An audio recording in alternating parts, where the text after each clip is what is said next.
Good morning, Raptor Freaks. Lexi Outs here, and it's Monday, and we're going to play the Denver Nuggets tonight here in Toronto. And this is a weird Denver team. I'm just going to say that right now. It was very interesting to do my research yesterday on what's going on with the Nuggets in their first two games of the season and why they're 0-2. They have serious problems right now. This is going to be a down year for the Denver Nuggets this year. And I'm going to say this right now. We have a good chance to win tonight for the most part. Now, we'll see. I could also see the NBA in some ways wanting the Nuggets to beat the Raptors so that they're not 0-3. So, and the ref crew is not good today. I'm just going to say that. But yeah, let's get this started, and we'll talk with about the injuries first. The Raptors do still have an extensive injury list where I'm looking right now. Kelly Olynyk has already been ruled out for today's game, apparently, according to Blake Murphy. It is his back. Emmanuel Quickly is doubtful for today's game because of his pelvis. RJ Barrett is questionable for today's game because of his shoulder. Bruce Brown didn't practice, and he is out. And Jacoby Walter. Darko Rajakovic said Monday that Jacoby is a week to 10 days away a week ago. So he could be showing up tonight. Probably not, or he'll be showing up for the Charlotte game on Wednesday.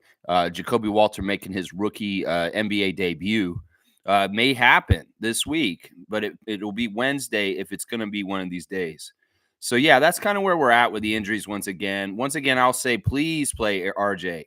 Please play RJ. We need RJ out there. RJ, please show up and say, hey, I can play, coach, and get out there and play because we want RJ Barrett playing for the Raptors ASAP. That's right. If RJ is not playing, our starting lineup should look like Davion Mitchell, Grady Dick, Ochai Agbaji, Scotty Barnes, and Jakob Poeltl. The other side of things, there is one injury for the Denver Nuggets, is Deron Holmes, the second. He is out. But, yeah, they have an interesting team. And this is the big problem for the Nuggets right here. They don't have a bench anymore, guys. Since their championship year, their team has been depleted, and their bench scoring has been absolutely abysmal. In the first two games of the season. They only got like 11 points off the bench in the last game. Jokic scored 41 points in that game, and they only scored 86 points in the whole entire game. Jokic had to score almost half the points, and I think Murray had 22 of them too. So you figure it out. This team is not able to score right now. They are not able to put points on the board. They can't compete with the Western Conference high-octane scoring, and it's crazy because this is the biggest thing that's going on with the Nuggets. They are having a really poor field goal percentage. So if the Raptors come at them with energy and good defensive stuff, we may be able to stymie them because they're shooting just as bad as we are, if not worse. Seriously, Aaron Gordon going out there and shooting like 4 for 26 and shit and stuff like that going on right now. None of them are playing well except for Jokic. And Jamal Murray woke up in the second game of the season. He had a horrible first game, but they still lost, even though he got 22 points and Jokic got 41, and they had over half of the points for the whole entire team. It's true. The shooting percentage is awful. Russell Westbrook's been a Nugget for 2 games, and he is 2 of 24 or something like that. He's made 2 shots out of 24, and it's really, really ugly. It's really, really ugly. They, of course, promoted Christian Brune of the Kansas Jayhawks to the starting lineup this year since Kentavious Caldwell-Pope has gone to Orlando. So their lineup is the kid from Kitchener, Christian Brune, Michael Porter Jr. from that degenerate family, Aaron Gordon, and Nikola Jokic. You know, this is the thing with the Nuggets is they had to invest so much money in their top 4 players, their 4 starters, that there's no money left over anywhere which way, and they're cheaping out. And they have nothing fleshed out on their team for a full entire rotation. That is the biggest problem because then you get the bench. Sure, Russell Westbrook's on the bench. Yeah, but can they really rely on him? I don't think they can. Julian Strawther is also on the bench. He had a fantastic year last year, but he's came out as a dud so far this year. Peyton Watson, who the hell? Darius Saric is on their team. So we will see the big, tall European three-point shooter, but he has been ice cold since this season started. And, him and Westbrook, they're really going to depend on, but I don't think they're gelling or fitting in right, because they're not making any of their shots. Trey Alexander, Hunter Tyson, Zeke Naji, Jalen Pickett, Vlatko Kankar, DeAndre Jordan's still there. Yeah, that's pretty much their team. They don't have a full rotation right now, and they're not getting any scoring off their bench. So we need to take it to them. If this is a fast-paced game where we're trying to go in transition and run it down on them and do all kinds of things like that, we can beat them tonight. Seriously, we got to get Jokic neutralized by Jakob and let Scotty do the damage to this team along with Shed and Mitchell hounding them. In some ways, I'll bet you we'll be able to get them to turn the ball over a lot. And I'll bet you we'll get them to miss a lot of shots too. So this, much like the Philadelphia game on Friday night, is a very winnable game for the Raptors tonight. In some ways, we need the home crowd to get down there and make some real noise and get them all pumped up and crazy to try and do their best against Denver tonight. But yeah, there's bad signs here. I don't know. Michael Malone may be panicking a little bit, and he may be trying to get certain things together so that the Nuggets can look a little bit better than they have so far. But their shooting percentage has been so abysmal. They are not shooting it well. And honestly, if we irritate them, if we get up on them, they're going to continue to not shoot well, and we should be able to beat them. That'll be fun to see Christian Brune against Grady Dick and Ochai Agbaji, all the Kansas Jayhawks there. So, yeah, listen, I was shocked when I was looking over the box scores for their first two games at just how badly they are playing. Their shooting is so bad right now, guys. The Nuggets have no good shooting. They're shooting like Russell Westbrook brought his shooting prowess from his last couple stops to the Lakers and the Clippers. And, well, it's rubbing off on the rest of the team, and they suck is what I'm saying. So, yeah, there's some scary things for Nuggets fans this year. In some ways, they have fallen very dramatically in 2 years since their last year. They were okay. This year, I don't think they're going to be very good. And, in fact, they may not make the playoffs this year, guys. I'm going to say that right now. So, yeah, there's your look at the two teams and a bit of a scout on what's going on with the Nuggets. Russell Westbrook, no good, no bench, no nothing. In some ways, that is the guy we need to watch out for. I think that Davion has some experience going at Russell, and hopefully because Russell can get crazy in Toronto. We've seen him in Toronto games for Thunder and other teams in the past absolutely go off. But it is not the same Russell. He's older and he's lazier. And honestly, in some ways, he does crazy ass shit on the court that don't make no sense. So I do say we got Keon, of course, Jokic and Jamal and Russell. And I don't know, Aaron Gordon, Michael Porter, they're not shooting well to start either. They're really not helping Jokic and Jamal. So, wow, man, I hope Darko's got a good plan tonight because we do have a good shot to beat this team. In some ways, it's very similar to the Sixers. The Sixers had shorthanded without some of their big stars, but the Nuggets aren't shorthanded. They've got most of their team. It's just that they just don't have a very deep bench. They really, really don't. Like, they may have 6 dependable players on that team altogether, and that's it. Maybe not even 6. They may only have 4, honestly. All right, our refs, the ref report for tonight. The crew chief is James Capers, not my favorite head ref. He's not a ref we like. James Capers Jr., number 19 in his 30th season. He's a 30th season ref. He's been reffing the whole entire history of the Raptors. His favorite movie is Malcolm X. His favorite musician, Jill Scott. His favorite book is The Shack. He likes a lobster roll on Martha's Vineyard. He listens to Pandora. His bucket list is to attend English Premier Soccer League, and he likes to play bid whist. Yeah, James Capers is the son of former NBA official James Capers Sr. So there's been a long history of James Capers refereeing in this league. He is one of the worst refs today. He is not the worst ref, though. But we win 44% of our games, which is in the red zone on my ref report sheet. That's not a good zone to be in because that's 30% less than our average win over 30 years. So James Capers Jr.'s been in the league as long as the Raptors, and he's been hurting us the whole 30 years because our win percentage as a franchise is 47%, and his win percentage with us is 44%. So he's been dragging us down the whole time. The other side, they win 49% with James Capers. So not exactly a 500 winning team, Denver, with James, but it's still the split, 44 to 49 for the Nuggets. The second ref is Aaron Smith, who's historically a very friendly ref to the Raptors. number 51, ninth season out of Westchester, Pennsylvania. His favorite TV show is Top Boy. He likes the movie The Martian. He likes to listen to John Legend.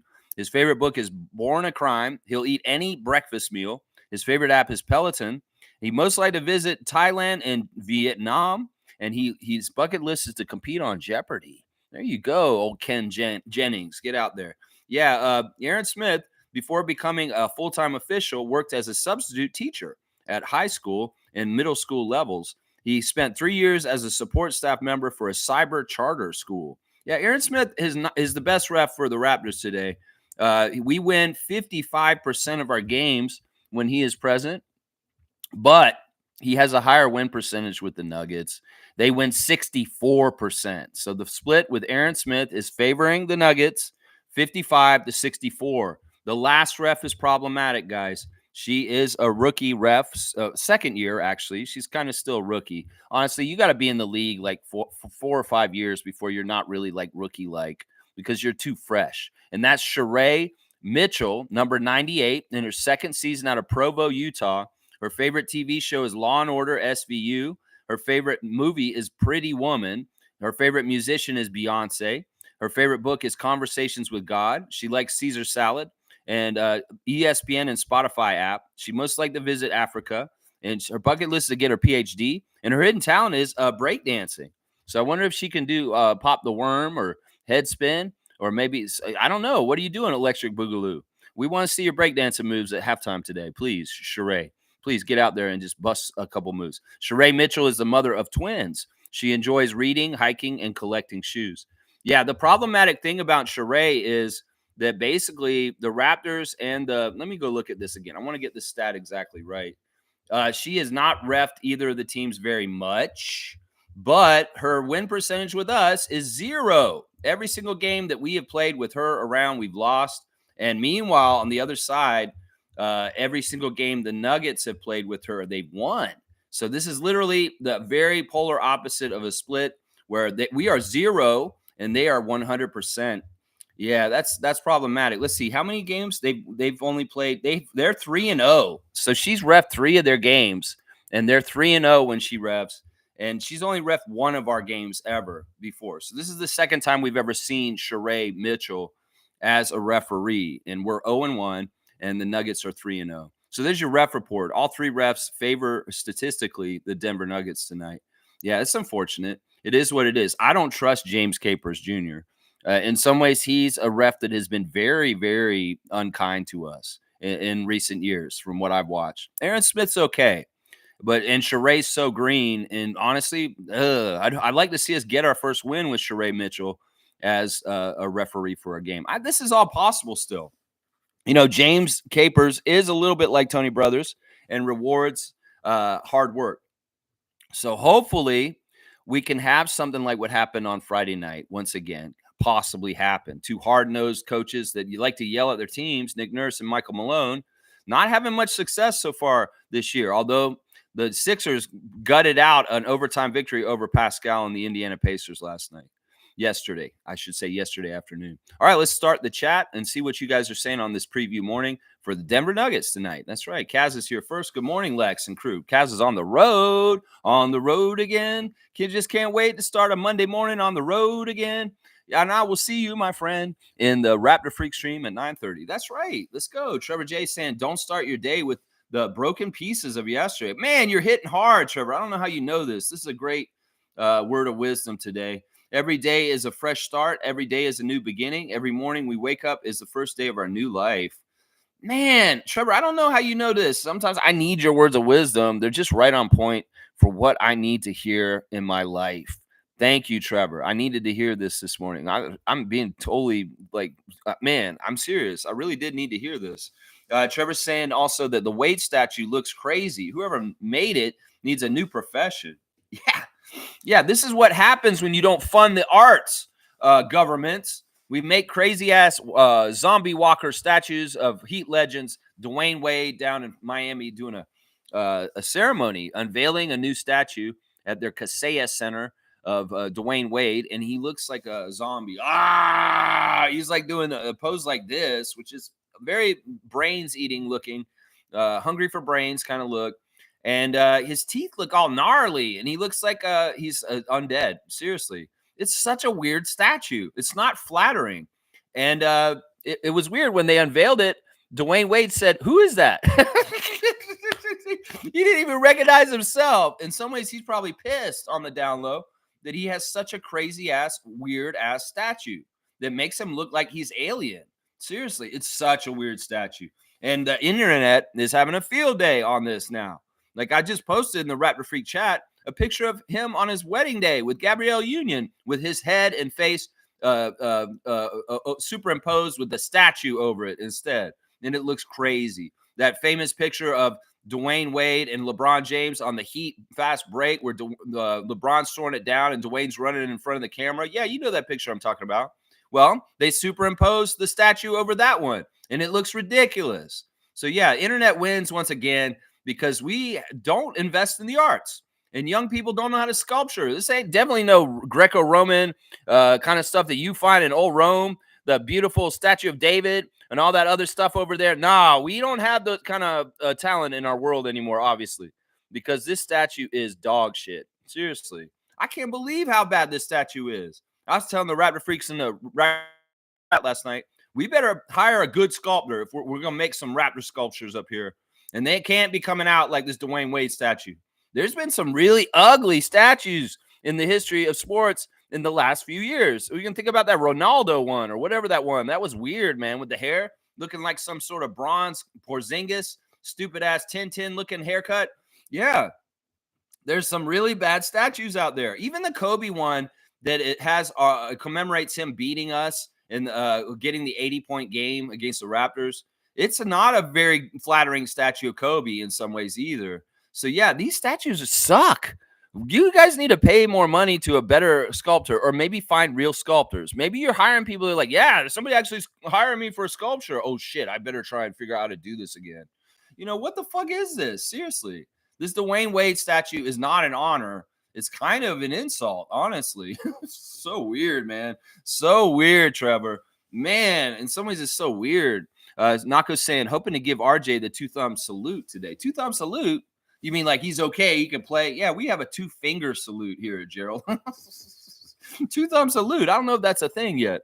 Trevor's saying Maxey had 45 points over time win for the Sixers. Indiana, lots of mistakes in the end. Yeah, forget about all that. You know, Tyrese Halliburton, you got to make your free throws. And in some ways, like all the challenges and Nick Nurse getting all butthole face right at the end. Yeah, very interesting high drama stuff.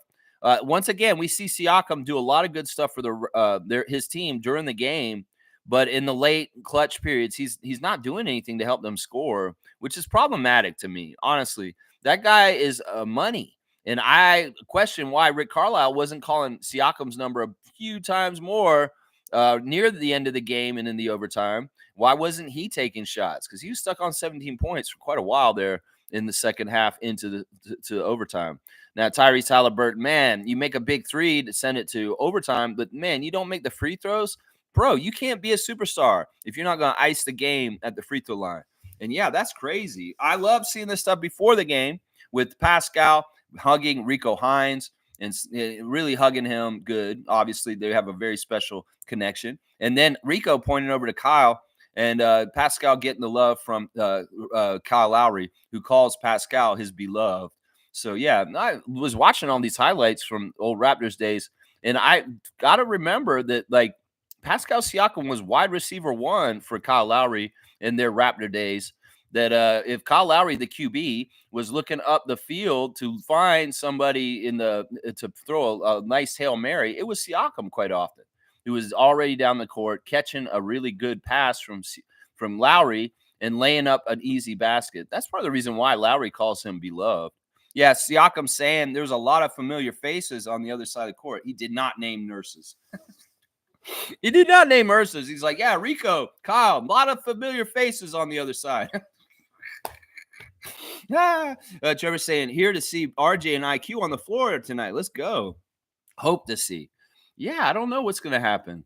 I really want to see RJ out there. Emmanuel, I can understand if it's going to be a little bit still. But if they're both back tonight, well, that's going to help us immensely. In some ways, we may have a more complete team than them just because of what I was saying earlier. They really don't have depth, and nobody's hitting shots. It's like they trade Caldwell Pope or let Caldwell Pope go, and he takes their field goal percentage with them. So it's really looking scary for Nuggets fans this year, being down 0-2 already. Now, the Western Conference is very difficult to win in, and they did lose to the Thunder and the Clippers in their first two games, which are two teams that should be pretty good, although the Clippers are doing way better than I thought they would.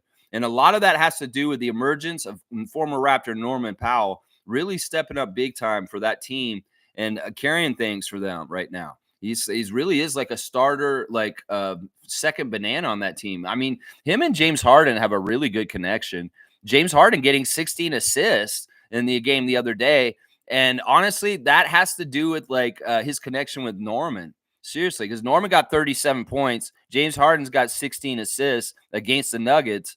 And, most of those assists James got were from Norman, is what I'm saying. So, man, it's crazy out there. I don't know what's going on with the Nuggets. We'll find out tonight.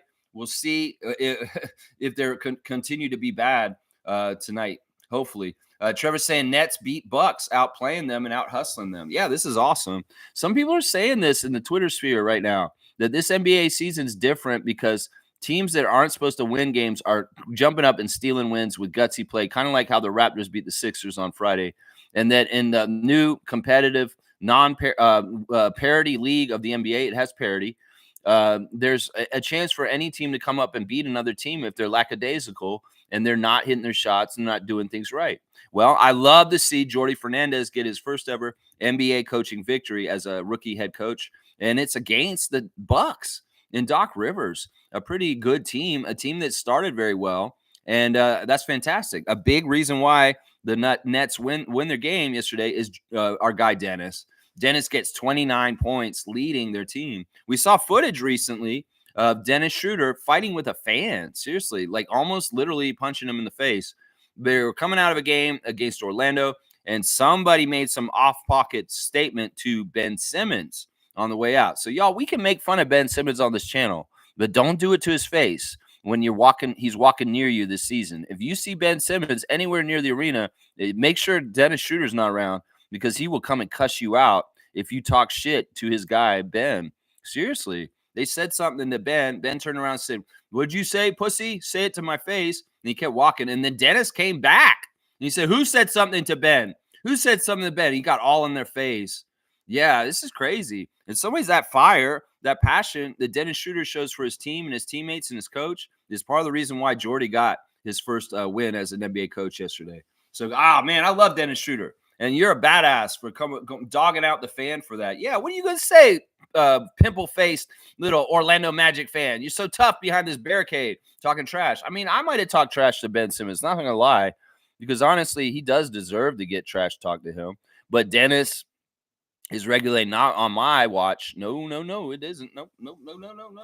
Cowboys here. Good morning, Lex and Raptor Freaks. Ta-da.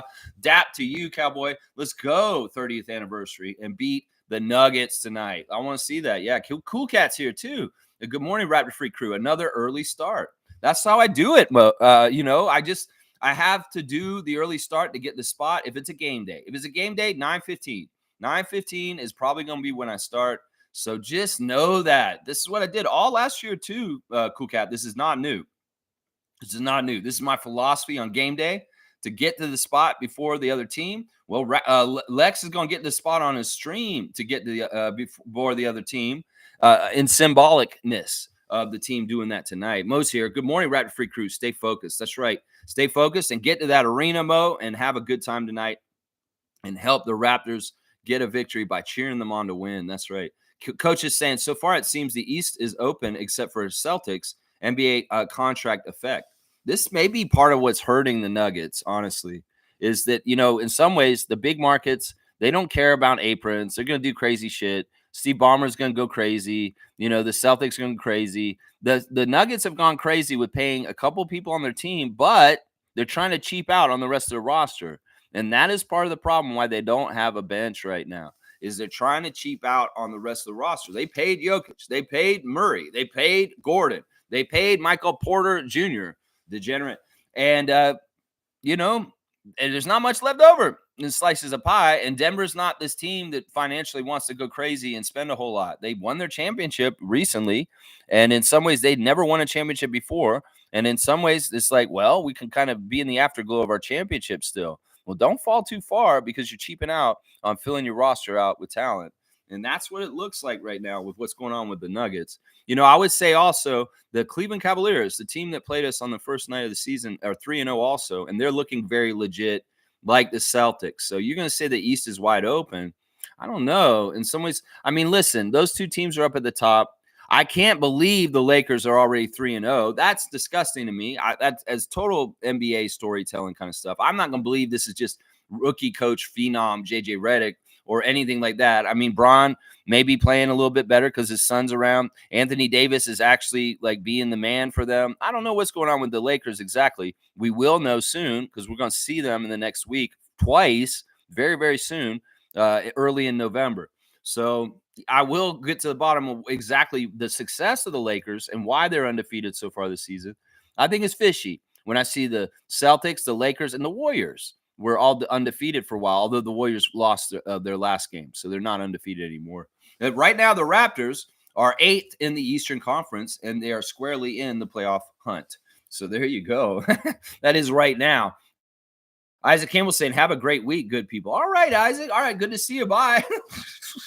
He's like, hey, all right, Isaac. Okay, thanks. Have a good week. I'll see you. Cowboys saying, focused on winning. Monique, let's go. Raptors and Chef Darko cooking nuggets for dinner tonight at 7:30 p.m. Don't be late. Bring your dinner plate. There you go. That's right. Nuggets.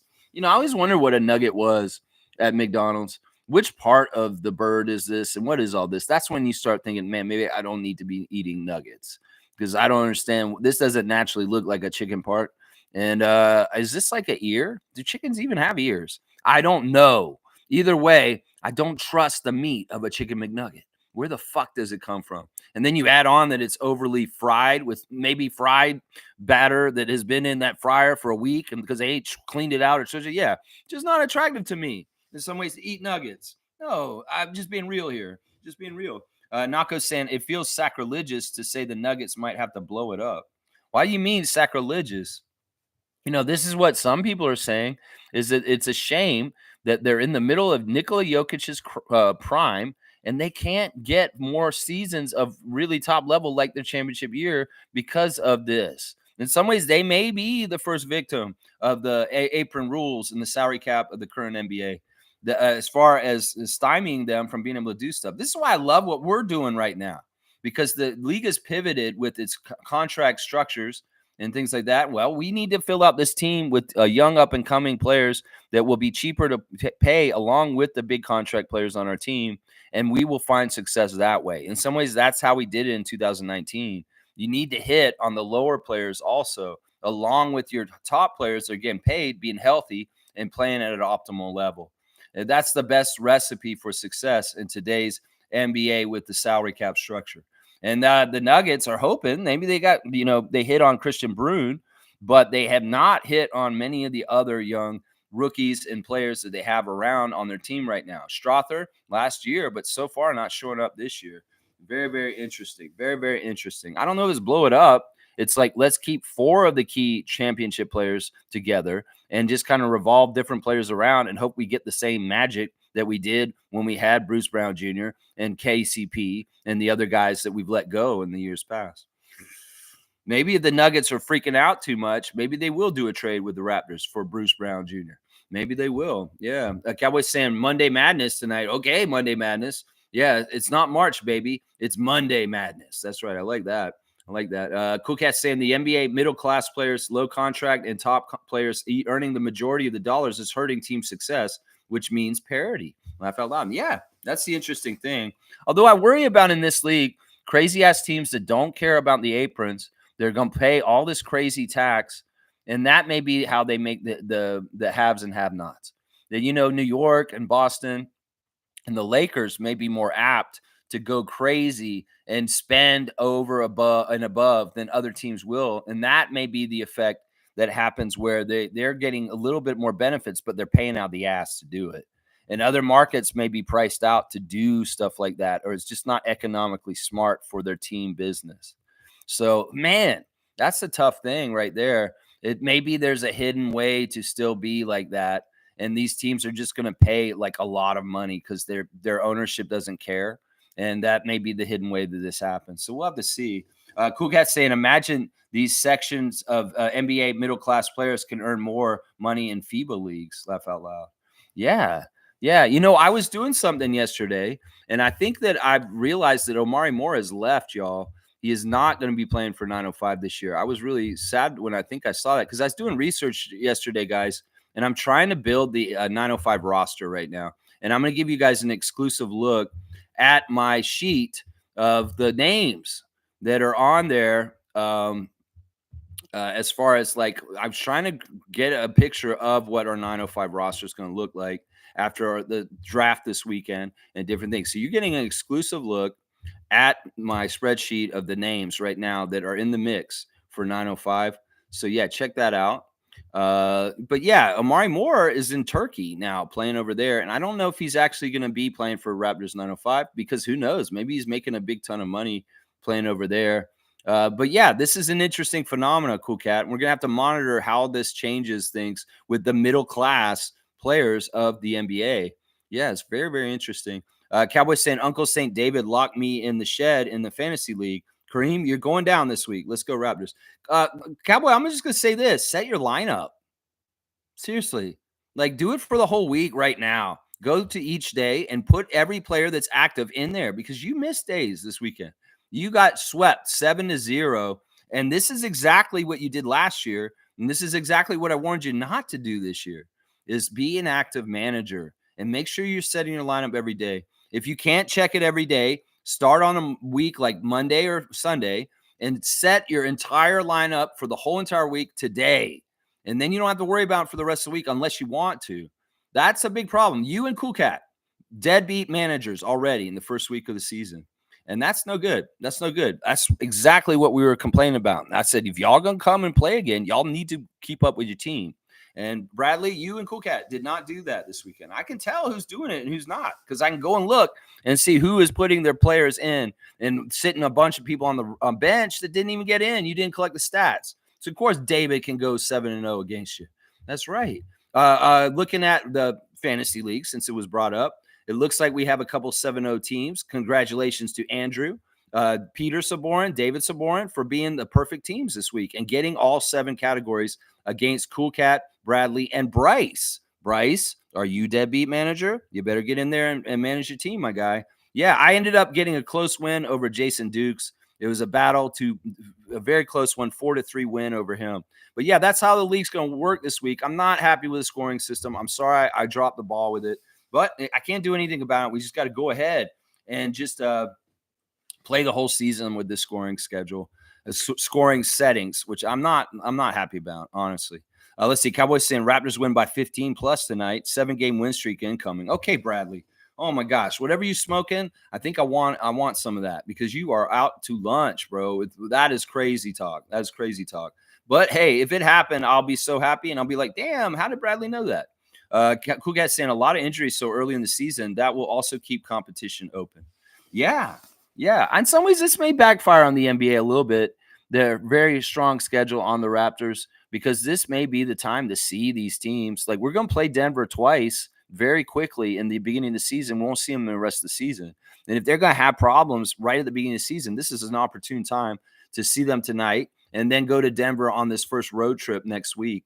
So, who knows? Some of this stuff could work out in our favor. I think playing Philly on Friday night at that time was actually a really good luck, because Embiid is going to be back at some point. Hopefully, we'll see if he does or not. Maybe not. Who knows? Trevor's saying Walker agreed to spend 60 days with Celtics G League to get his bonus. What? Oh, Lonnie Walker? Oh, yeah, I don't know. I don't know anything about that. I didn't read about that. I don't really give a shit about that. Monique's saying, Lex, what do you mean by saying you're working on a spreadsheet for 905? Now I'm confused. I've made a spreadsheet yesterday, Monique, where I went and took all the names that are being talked about being on our 905 roster so that we could get a picture of it. So it's the link is down there. You can look at it. If you just click on the link that I put there, yeah, you can see it. That's the names of all the players that should be involved in our G League team. And I kind of, it's the heights and the positions and I do this from time to time. I like to see. I got the spreadsheet for last year on the same spreadsheet from the players that were there last year, and that's what it is. It's basically I organize things so we can see the picture of who's going to be playing for 905 this year. And I don't know exactly if this is exact list. There are going to be some guys that aren't on that list that come into training camp for the 905 and they'll get cut. And we'll have to see. I'll get it more updated as time goes on. But I wanted to put an initial spreadsheet out of who we're dealing with the 905 team as far as talent and the overall picture right now. Yeah. So, Mo, you can see it. You can see the spreadsheet and see what I'm talking about. You know my spreadsheets. You like them. That's right. Cowboy saying alley-oop to Trevor J for the words of wisdom. Yeah. All right. We'll do that. We'll do that, Cowboy. Yeah, those were good words of wisdom this morning. They hit hard, and in some ways it's sad, but it is what it is, and I got to do what I got to do, and I hate it. I hate it. 223 for Trevor. I'm going to give you a 10-pointer. Why not? Why not? Coach Roach is here. Good morning, everyone. Good morning to you, Coach Roach. I hope you had a fantastic weekend. It was kind of like Halloween party weekend. Everybody's going out to go to Halloween parties because Halloween's in the middle of the week, and this is kind of the best time for a Halloween party. Yeah, I didn't do jack shit. I just stayed home. I ain't going out to no Halloween parties, nothing like that. I'm too old for that shit. But yeah, good to see you, Coach Roach. Your Monday morning, and I appreciate your presence in the Raptor. Hope you can drop some coaching expertise on what you see about tonight and what's possible with playing the Denver Nuggets and Nikola Jokic. I would love to hear any kind of strategy or any way you think that we could possibly steal a win against them tonight. That'd be awesome. Cool Cat saying Pacers are in trouble. Every time Siakam sits, the team loses the lead because he's the only one playing both ends. I don't know that a rating something. Halliburton's shooting is gone, and Siakam only got 11 shots. Need more shots. That's very interesting. Yeah, I don't know. Rick Carlisle, come on, figure this out. In some ways, there's been a lot of talk about who should be the top dog in Indiana. I don't think it's Halliburton. In some ways, you don't want to be on a streak shooting 3-point shooter. You go with your steady. I'm going to get through the cracks. Water scorer Siakam. He's dependable. He will get you points on a regular basis. Sure, you have to use him a lot to do it, but he's going to get you there, and you need to trust that. Now, we know Siakam's not a late game finisher, and in some ways, people don't call it as 43 enough. Like Nick didn't do it enough either when he was here. So I don't know. This is an interesting situation in Indiana. I want y'all to get your shit together because I do really like your franchise, and I do want y'all to get your first championship with Pascal leading you. So, yeah, this is weird. This is weird. Monique agrees. The Dwayne Wade statue is weak. I mean, that's one word for it. It's like a weak zombie. If you stab it in the head, and maybe it'll fall over and die.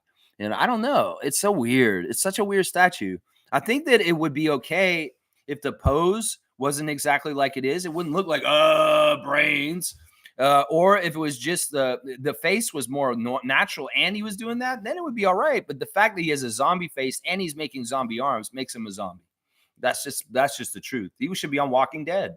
That statue would be very good as a stand-in in the background to be an extra Walking Dead zombie walking in the background. Yeah. I mean, seriously, it's weird. It is so weird. Seymour's here. Good to see the Sheriff Seymour Pape holding it down for us in Calgary. Don't disrespect that Antoine Walker statue in Miami. That's hilarious. That's one of the jokes I've been hearing is like people are trying to say that's Antoine Walker, not Dwayne Wade.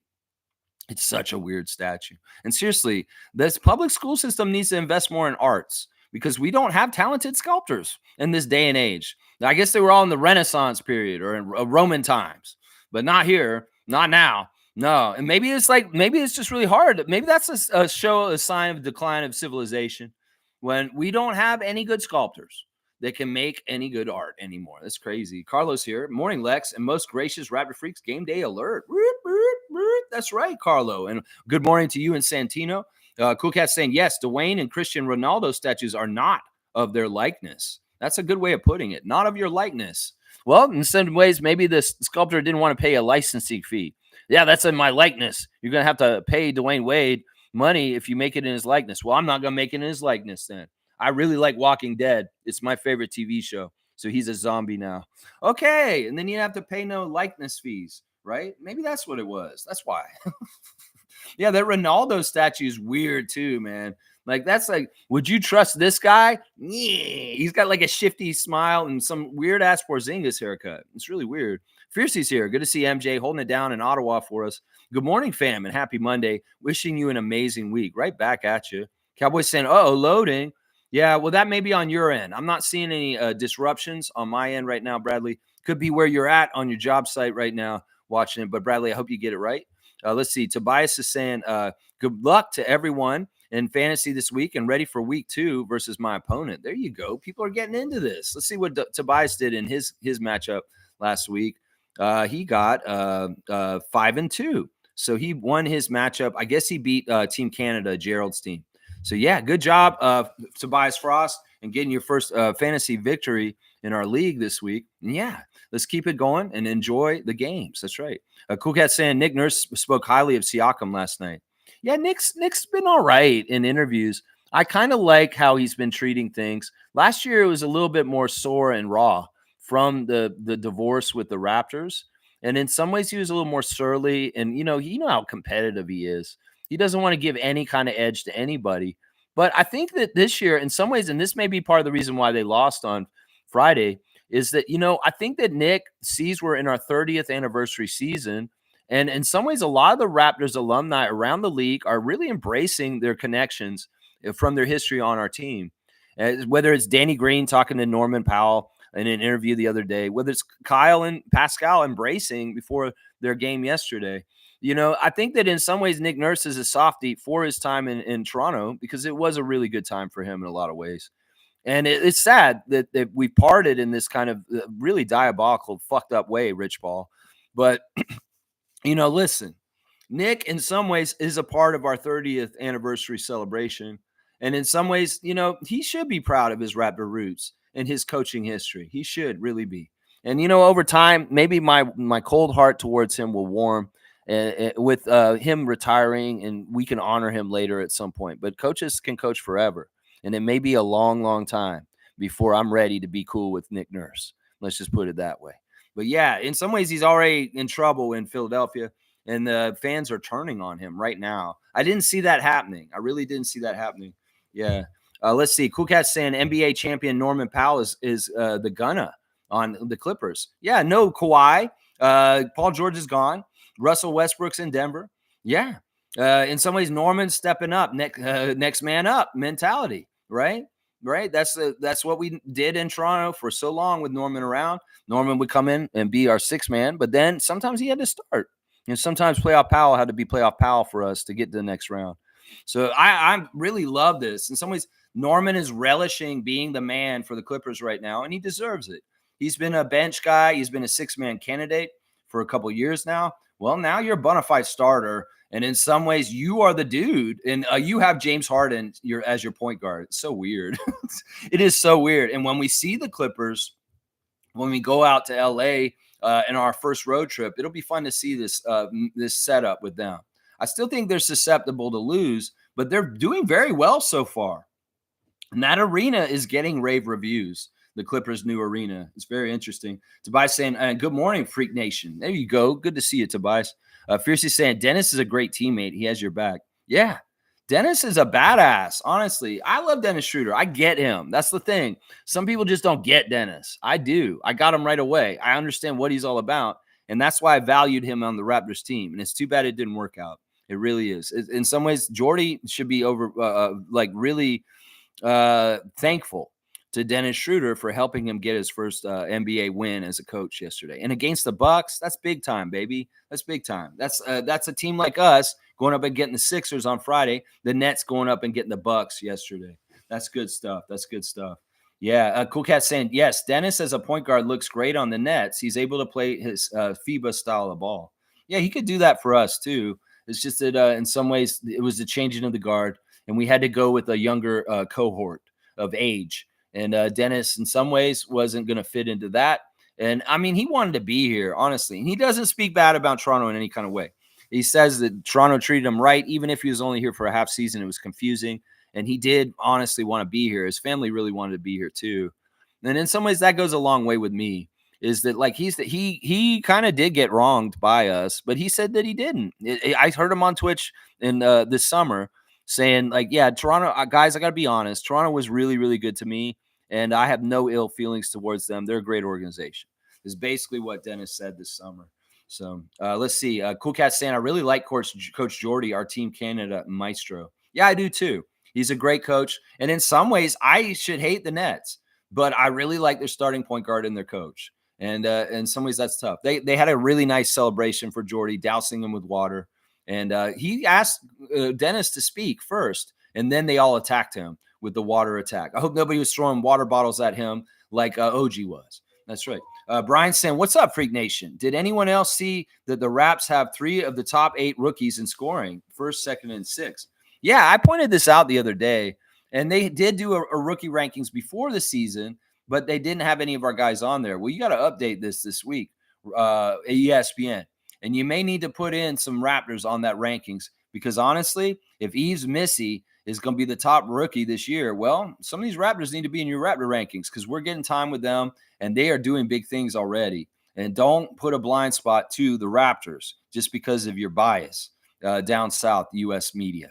So, yeah, you need to put some shine on Jamal Shed and Jonathan Mobo and do it ASAP is what I'm saying. Yeah, good to see the King. Brian is to the point, of course. Y'all check out his channel, him as a regular contributor on there. And Brian's always got great stuff coming out, y'all. Smooth saying, as long as the trash talk is respectful and it doesn't get into personal stuff, whatever the fans said to Ben, it must have been bad. Hence, Dennis getting involved. He called him a pussy, is what he called him, or something like that. He said, you know what he said? Smooth, he said, you're trash. That's what he said. He said, Ben Simmons, you're trash. And Ben walked by him because I saw the footage is there. You can watch it. And Ben walked by him. He turned around. He said, say that to my face, you pussy. And then he kept walking. He didn't come back. And then Dennis walked back. And he said, who said that to my friend Ben Simmons? And got in the guy's face. And you couldn't see it very well. Then the security came and was separating Dennis from them. And then they were telling the people that said it, you're thrown out. You're out. You're thrown out.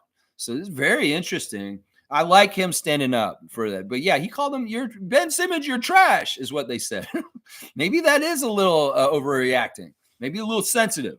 Maybe Ben doesn't want to miss like another 2 months because he's in his head. Who knows? Who knows? Tobias saying, good luck, Duppy Conquerors, whoever that is. That's Omari Parsons. So yeah, you're calling out your opponent right at the beginning of the week. I see, Ivan. Fiercely saying, at Bryant, this is amazing. Is it on NBA rankings? Are we out there? So proud of them. No, he just sees the stats that we're statistically, and this isn't them putting it on blast or anything, Fiercey. This is the stats. You can go and look at the rookie stats, and our guys are among the leaders in rookies right now.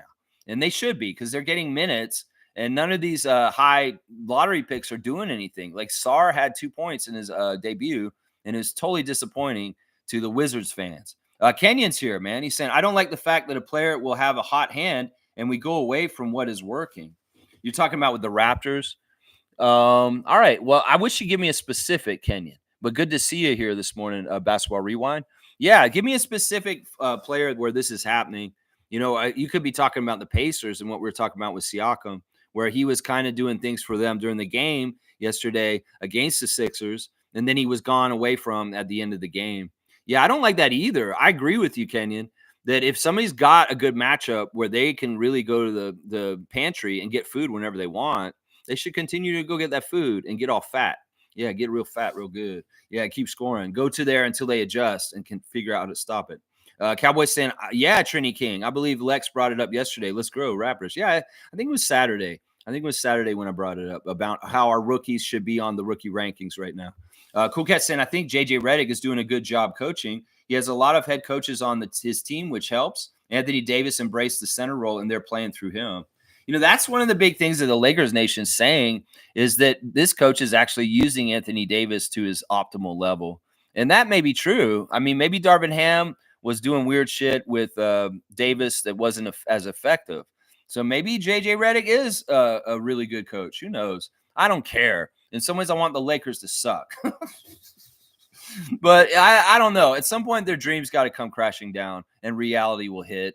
they may be on a nice little run at the beginning, but that I don't think they have the roster to go long term for the whole entire season and being a very, very at the top. And in some ways, they're going to middle out at some point, if not fall out of the playoff picture.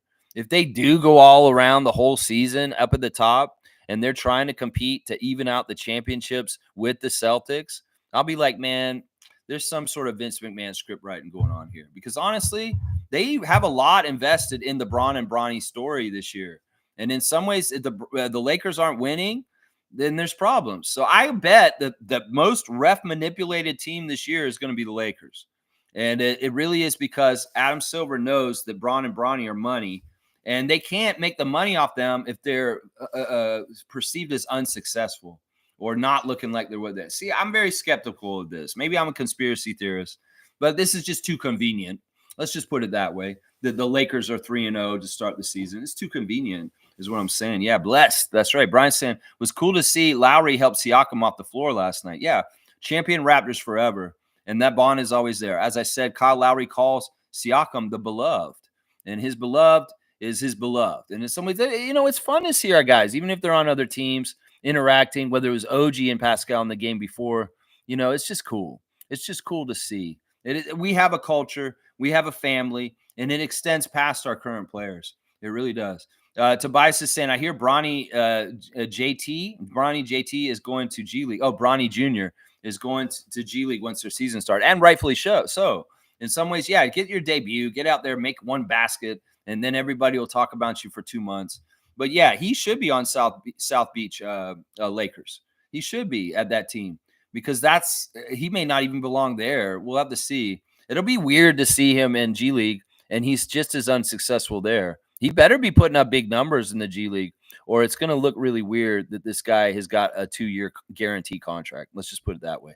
It's going to be very, very weird looking. G saying JJ is playing through Anthony Davis, and they have ball movement. We'll see what happens when they are scouted with their new system over time. There you go. I like what G's saying. That makes sense. It's fresh, and he's really playing to his strengths because, honestly, Davis has been the best player on the Lakers on the down low for the last couple of years. But, of course, with Bron around, it gets cloudy. Nako's saying fast food should be generally avoided, but chicken nuggets are on average the healthiest food in fast food from a calorie perspective. I can tell Gerald's one of those guys that goes to McDonald's and asks for the nutritional brochure and sits in there. And as he's eating his Happy Meal of nuggets, he's reading the nutritional value. Now, this is great information, Gerald. It's still not going to make me go out and get a 20-pack of chicken McNuggets at my local McDonald's. Still not going to do that. Because you know what? To me, that oil that they fry everything in. Ooh, I know. I used to work in restaurants. You got a fryer. You better clean that fryer on the regular. And some places ain't doing that. And you can chew into food that's fried, and you can tell when that fry is stale. That's, when it's stale. Like, oh, man, y'all need to change your grease out of your fryer. Change that oil. This is not good. Either way, Gerald, I understand you're saying that the nuggets is one more of the healthy choices. One of the healthy choices is to grow it yourself or go to the grocery store and buy some food and make it your damn self too. And don't rely on fast food because it's not right for you, man. I'm telling you right now. I've seen some of the stuff you ate around me over the years. Nacho de Nacho. And I'll be like, oh, Gerald's eating some crap right now. No, I love you, Gerald. And I thank you for the nutritional information. I'm wondering if you did get that brochure from behind the counter. I'm wondering. Fiercely saying, eating nuggets with barbecue sauce. Real talk, fam. Do you think the stop playing with your piano in your life reference is a jab from Siakam to Nurse? I thought it at the time. I did. I mean, it was convenient because in some ways, Nick Nurse plays the piano after every single game he plays. And I was wondering the other night if he was able to play the piano in Toronto after the game. That's just something he does to wind down after the stress of a game. He won't talk to the press. He won't. He'll talk when he has to, the little bit that they do, but he won't talk to anybody else. He doesn't like talking to the players or any of the staff. That was one of the rules. Is when after the game, Nick is not to be bothered. He's going to go in his office and going to play the piano for a couple hours. So yeah, of course this is about Nick. And it was during the summer when Nick went to the Sixers that Siakam said that when he was in Austria and he was working out at Red Bull facility. And he was saying, I'm up at 4 a.m. on a Monday morning. What are you doing with your life? Stop playing piano with your life. Yeah, of course that was. And he didn't mention him either. I mean, there's probably some weird stuff between Siakam and Nurse from their time on the Raptors in weird different ways. Who knows what it was exactly? But yeah, Wayne's here. Good to see Wayne Strainer. I took the day off just to be with the Raptor freaks. All right, there you go, Wayne. Really cool, man. I'm all for playing the better teams or just basically competing against whoever's in front of you. Dennis Schroeder's a real one. Utmost respect for him. Yeah, in some ways they were not supposed to beat the Bucks yesterday. The Bucks have done fairly well to start the season. They didn't come in as a dud, but the Nets beating the Bucks yesterday is a real big achievement. And congratulations to Jordy Fernandez on his first NBA win. That's awesome. Yeah, enjoy your day off, Wayne. Dap, that's right. David is here. Now that's a real one. Took the day off. Dap for you, David. Commissioner of Trivia, David Saborn is here. So why don't we do the classic cards? That's always a good cue for me. 9:45 is where we are on the chat. I'll make sure to note that and come back to that timestamp to catch all the comments. Let's get the one from the front and see who this is. Okay. All right. This is interesting. All right. First person to write the full name in gets the classic card points for today. So don't half-ass me. Don't write the last name. Don't write the first name. Write the full name.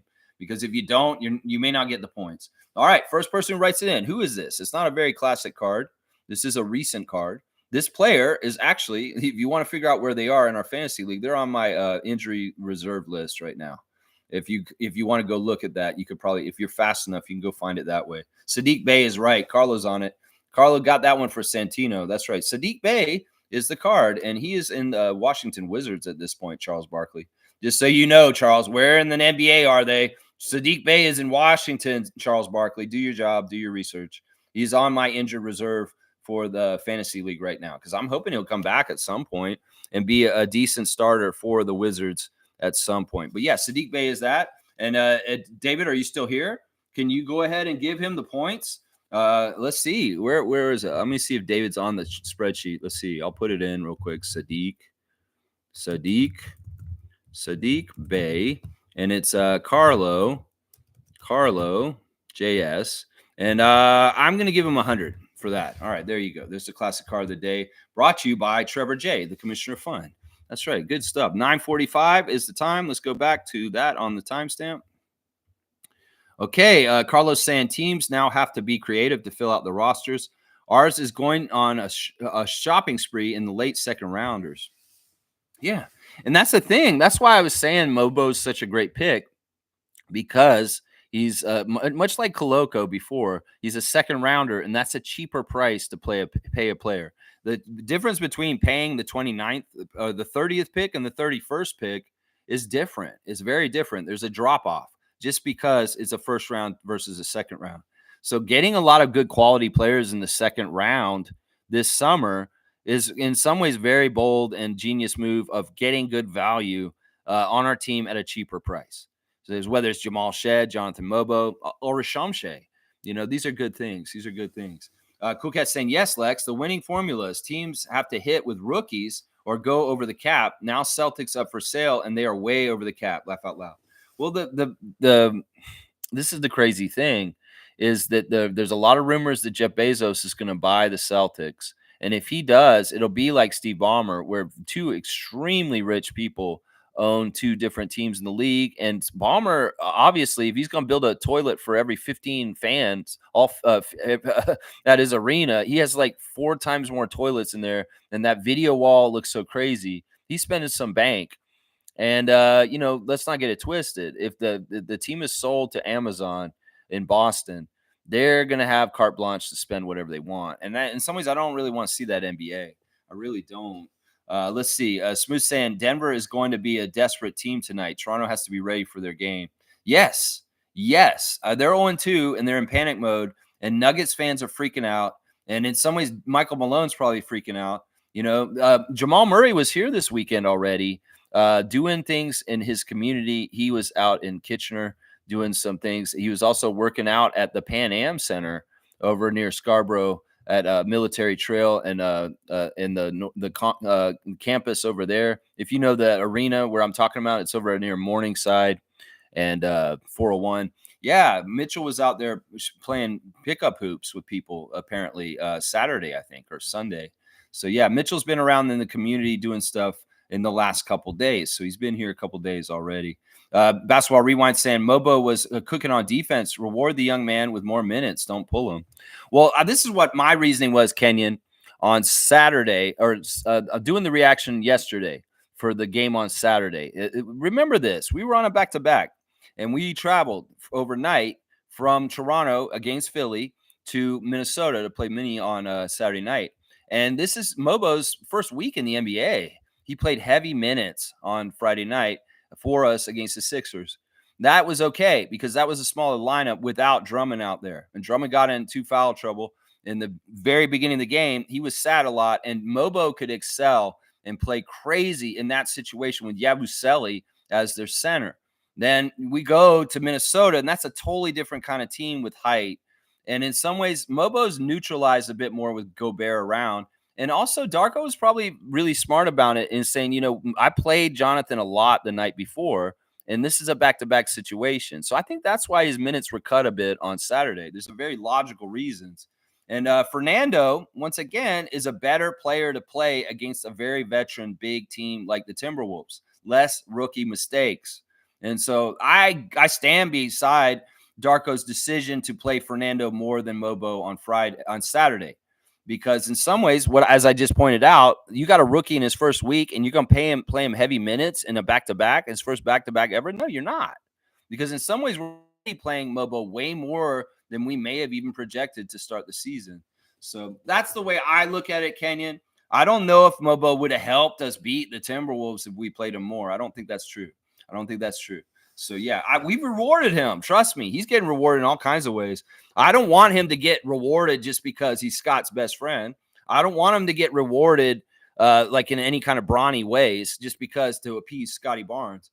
He needs to earn it, and he has so far, but all within due time and stuff like that. He has been earning it, though. I love it, man. He's looking so much like Dennis Rodman with his hustle and the way he's getting his hand on rebounds and just getting in there and mixing it up with everybody. In some ways, I think that Jonathan Mobo looks like the second coming of Chris Boucher on our team all of a sudden with a little bit more muscle. So there's some very interesting hustle in him, and I like that. Cool Cat saying, Lex, I made changes on my roster. Okay, good. Make changes, but set your lineup every day because there were a bunch of DMPs yesterday on the last day of the week that didn't get in there to make it more competitive. I'm just saying you have to keep up with it regularly. And I know that we may be busy in our lives and we don't remember to do something with our fantasy team. So I say when you remember, go ahead and set it up for like a week. That's what I do. I set up my whole entire schedule for this week already.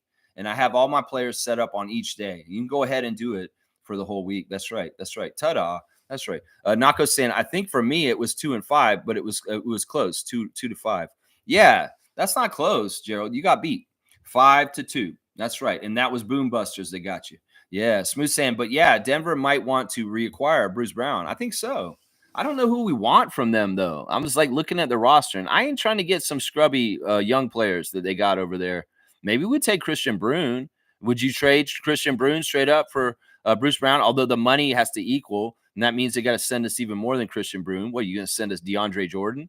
DeAndre Jordan may be a good, solid big to have on our team as depth for size. Who knows? I mean, I don't know. In some ways, we're not trying to help the Nuggets out of the mud. It has to make sense. We have to be getting something out of it. That's right. Cool Cat saying, something's wrong with my fantasy league. I was 3 and 4. Then I moved players to the injury list. I added players, and I'm worse off. Ooh, that's right. You got to learn. You got to. I'd have to look at it specifically to figure out what exactly happened to you, Cool Cat. Seymour saying at Cowboy, it's still early. Let's fucking go. Let's get some wins. I'm all about that. Kenyon saying the new CBA will stop teams from going into the second apron, and it has because it removes your draft picks in the future. Yeah, it's really interesting. And once again, like the reverberations of this are going to be felt more and more as time goes on, as teams have to deal with it and manage within it.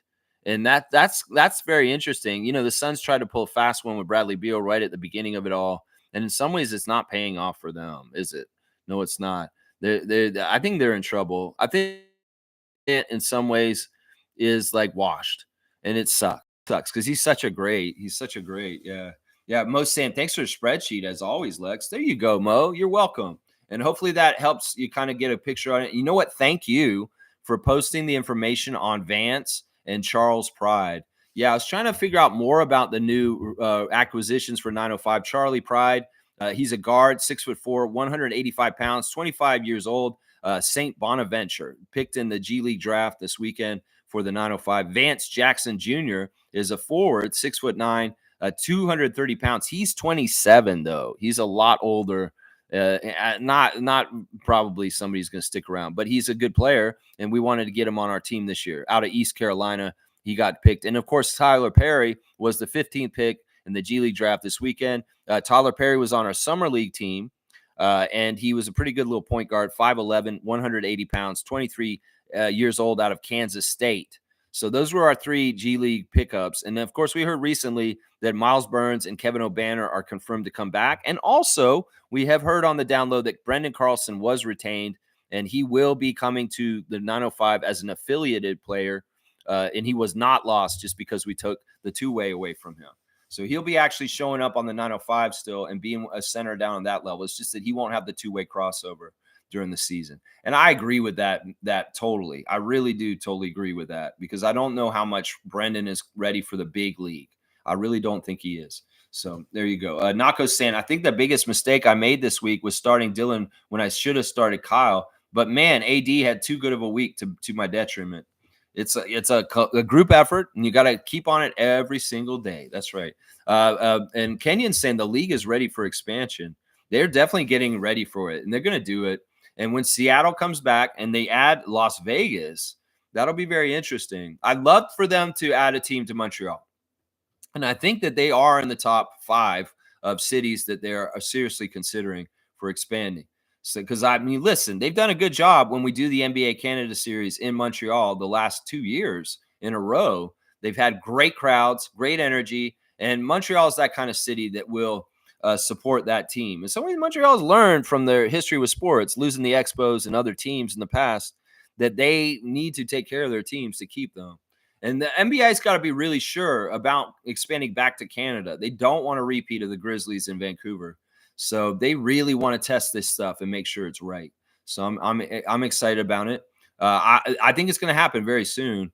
Yeah, Cowboys saying, I'm pretty sure I set my lineup every day, Lex. You didn't play half the guys on your bench. Go look at yesterday, and you'll see that you had everybody who was supposed to play sitting out and not in your lineup. Cowboy, you got to check it out. Man, I don't know. Maybe you guys aren't seeing the right things, Cool Cat and Cowboy. But you guys just keep trying.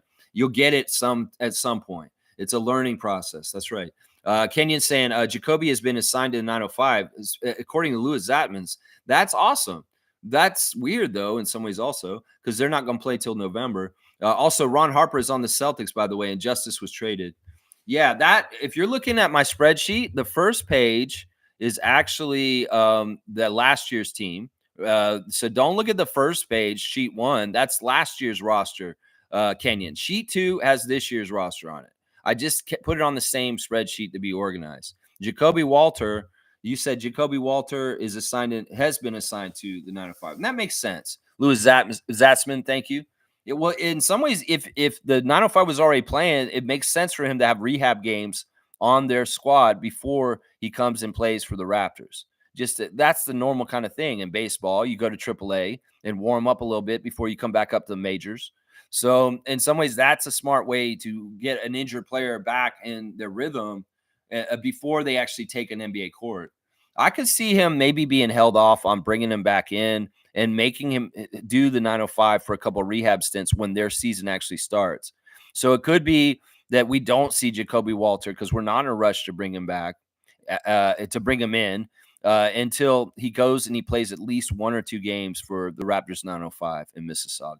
But thanks for the information, Kenyon, about him being assigned there. Yeah, Ron Harper got cut by the Celtics, and he is not in the league anymore. And Justice Winslow, I have no idea what happened to him. I'm pretty sure he went overseas, and he's playing in Europe at this point.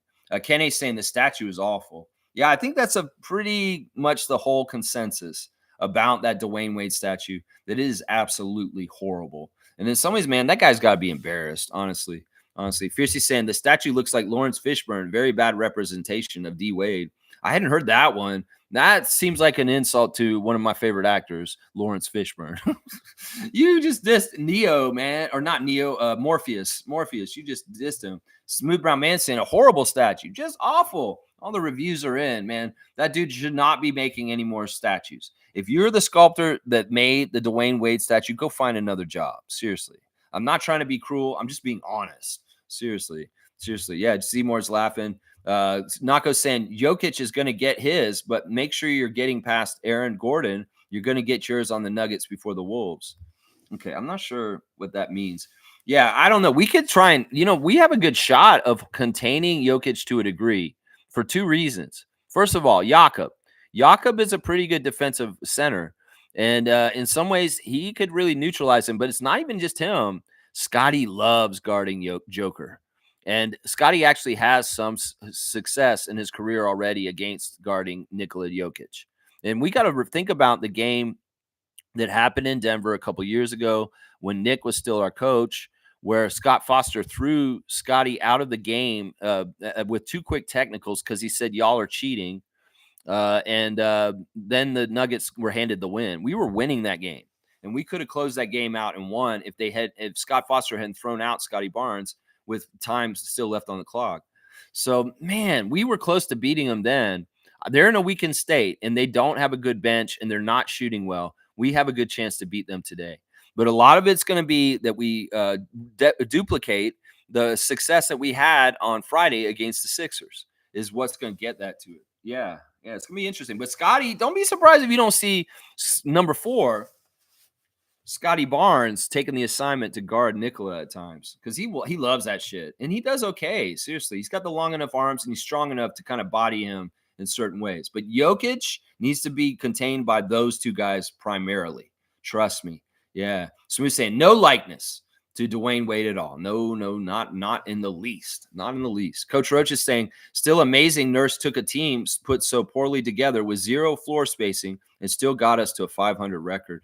I want to give him credit for that too in some ways. Nick, he always tried to do the best with what he had, and he was always trying to get that premium orange juice out of the oranges. He would disregard the oranges on the bench that didn't have good sweet juice, and he just squeezed the hell out of the ones that really, really had that good juice and make that 100% starter quality. Yeah, in some ways that was a winning formula to try and go as quality as possible over quantity, but it burns your team out. But yeah, that is, that is a pretty impressive thing that he did in that year, the year that we went to the playoffs and lost to Philly and Joel stepped on Scotty.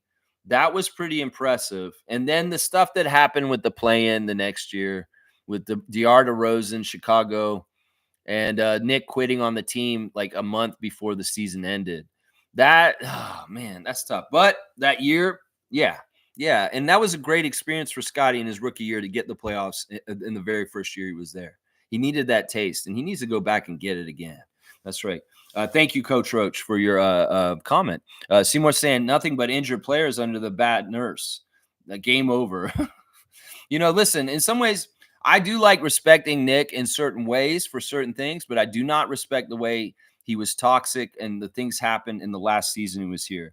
It is obvious that it was orchestrated by Daryl Morey and Rich Paul to get Rich Paul's client out of Toronto, and they kind of pulled punches for a while that year. And there was a lot of fishy shit with losses that didn't make any sense to me because Nick Nurse is the ultimate competitor, and he goes all out and wants to win at all costs. And why the fuck were we turning over and rolling over in fourth quarters when that was when Nick would be trying crazy shit like he did on Friday against us with different traps and defensive sets? There was a lot of games in the last year of Nick Nurse where he was just giving up on coaching by the third quarter and letting the team play on autopilot and not helping them to try and close the deal and win games. And being a very astute NBA watcher for decades, I could see right through your bullshit, Nick. So the facade of how you ran the team to get to the point where you got fired, in some ways you were asking for that. Don't act like you didn't want to get fired and go and coach the Sixers. Daryl Morey asked you to do this probably the summer before, and you executed the plan flawlessly with Clutch and Rich Paul. So, the truth about Nick Nurse is not really talked about a whole lot. And that is it. Honestly, he submarined his job here on purpose just to go and coach Embiid. Yeah, it sucks, man. It's really it sucks. Cowboys saying I got to check these statues out.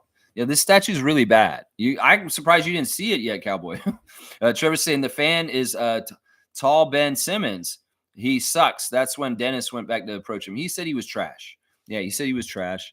Smooth saying Dwayne Casey would have won a chip with that 2019 roster. That's an interesting idea. It's sour grapes for me, man. I don't know. I can't say that for sure. Just as much as I can't say that we would have won with DeMar instead of Kawhi. It's not. These kind of woulda, shoulda, couldas. As much as I would love to say that for DeMar, because I know that he believes that himself. I don't know if it's true. I really don't. And the same thing with Nick Nurse and Casey. Masai made tough calls that year, and they really paid off. And in some ways, they were educated calls that were right. Basketball Rewind saying the statue looks like it's made by Stevie Wonder. No, I made this joke because like that. That's funny, Kenyon. You said that because Trevor was saying in our Facebook chat last night, it looks like a blind person made that statue. And then I started singing, "Hello, is it me you're looking for?" Because, of course, in that great 80s video by Lionel Richie, there's a blind woman in the video who's a sculptor. And she's sculpting Lionel's face. Like, it looks like out of Cheetos, Cheese Whiz or something like that. And she's like, "Oh, you're so handsome and beautiful." And he's like, "Hello." He's like saying hello to her. She's like, "Oh, you have such a beautiful face." He's like touching his Danny Green looking ass up and like, "Oh yeah, you look so good. You look so good." And she's like making a sculpture of him. And he's like, "I dream about the times that we could have. Hello." It's like, did that lady from that Lionel Richie video make that Dwayne Wade statue? I'm sorry, she would have done a better job because she's doing it by touch. Anyway, I can make an 80s music video reference and tie it in with Danny Green and Lionel Richie is always a good thing. All right, so we're saying Nick could have coached the Suns or the Bucks. He wanted to F you to the Raptors by taking the Sixers job. This is exactly right. He had his pick of any of them, but this is the thing. That's why the plan was always to go to the Sixers because of the Houston Rockets connection with Daryl Morey. That Nick Nurse was the G League coach for the Rockets under Daryl Morey way back in the time. Nobody talks about this. The NBA won't put this shit on blast, but it's all evident right there that there was collusion and tampering, not just with Kawhi Leonard to go to the Clippers, and that is very well documented now, especially with the lawsuit from the Clippers employee that's suing the Clippers right now, very openly saying that they were talking to me to talk to Kawhi to get him to leave Toronto to go to LA. And then, this has always been kind of openly talked about. There was some meeting between Nick Nurse and Daryl Morey at an All-Star game or something like that, where Daryl said, "You need to come and work for me, Nick." And then, boom, within the next year, he is back and working for him. There's some sort of tampering with our coach, too, just so y'all know. But what can you do when the coach doesn't want to be here and he's going to half-ass his job on purpose just to get the fuck out? So what can you do? That's why I have a lot less respect for Nick, is because in some ways he did the Vince Carter version of what Vince did as a player to us as a coach. And in some ways, I see them very similar at this point, Nick Nurse and Vince Carter. Very, very, very dishonorable exits because they pulled punches and didn't try their best on purpose so they could leave. And that's the thing that I have a problem with right there. And Smooth, he would have never taken the Suns job or the Bucks job because he had already arranged to come take the job from Daryl Morey. And that's it. And you're exactly right. That's a big FU to us. It's just like, this is our division rival. This is somebody, well, we're not going to see you just twice a year if you're in Phoenix. If you're in Philadelphia, we're going to see you 4 times a year at least. So, yeah, right on point. Fiercely saying, Lex, what is the productive ratio for a player in terms of points? So far, Trent Jr. has played 96 minutes and scored 30 points. I don't know. Are you talking about for the fantasy or are you talking about in like regular stats? I'm not totally sure what you're saying. Monique saying, so Lex, I booked my ride for the Vince jersey retirement. Please note, I'm just going for a Raptor Free Crew. Other than that, I don't really care. No, you know what, Mo? Listen, just because we are kind of anti-Vince people, go there and celebrate the moment. In some ways, I say, look, don't let our anger or hate towards Vince taint a very important, nice moment in our franchise's history. You're the super fan, Mo. You need to be there for the first ever Toronto Raptors jersey retirement, whether it's Vince Carter or not. And in some ways, I'm really am trying to turn the other cheek on this. I think that Vince is trying very hard right now to win people like me back over, and we need to give him a little bit of credit for that. And so I don't, I want you to go there and be part of history, because honestly, you should be. You should be, and don't feel like you don't need to enjoy it because of what's happening. You need to go down there and see it happen, because you are a big part of this franchise as a super fan, and you need to be down there. Coach Roach is saying Grady was balling and Darko sat him for nearly an entire quarter. Yeah, okay, we're talking about Minnesota. He got his career high. Yeah, I don't know what the reasoning in that was. I mean, we could nitpick every little thing. It could be that he had a flow going with somebody else. It could be something. I mean, I'm not paying that close attention to that kind of stuff as far as like this guy hasn't been playing for this time. It may be that also he's trying to gauge how Grady is with the back-to-back and tired. Grady's workload has increased a lot. And in some ways, I don't know. I don't ever second guess a coach on this kind of stuff. I will sometimes say, yeah, that would have helped us if you had played this person or kept going to the hot hand or this or that. And I can agree with that kind of sentiment that you and Kenyon are saying. But also at the same time, Grady got his career high and he was very good. But in some ways, I don't know how to handle this exactly, because I'm not going to second guess Darko on some of his coaching decisions. And in some ways, that game against Minnesota, it may have been winnable in some alternate universe, but probably not. Because, like I said, that's a home opener for the Timberwolves. They're a top Western Conference team. They don't have any injuries. They have the reigning Defensive Player of the Year. We hung with them, and we only lost by 11. And honestly, I was very proud of that game, even if we didn't win. In some ways, I'm looking at this year as like we're not win or die here. We got to play our best game and just try and learn in a productive, positive, correct way. And if we win, that's great. But if we don't, well, this is what we're doing this year.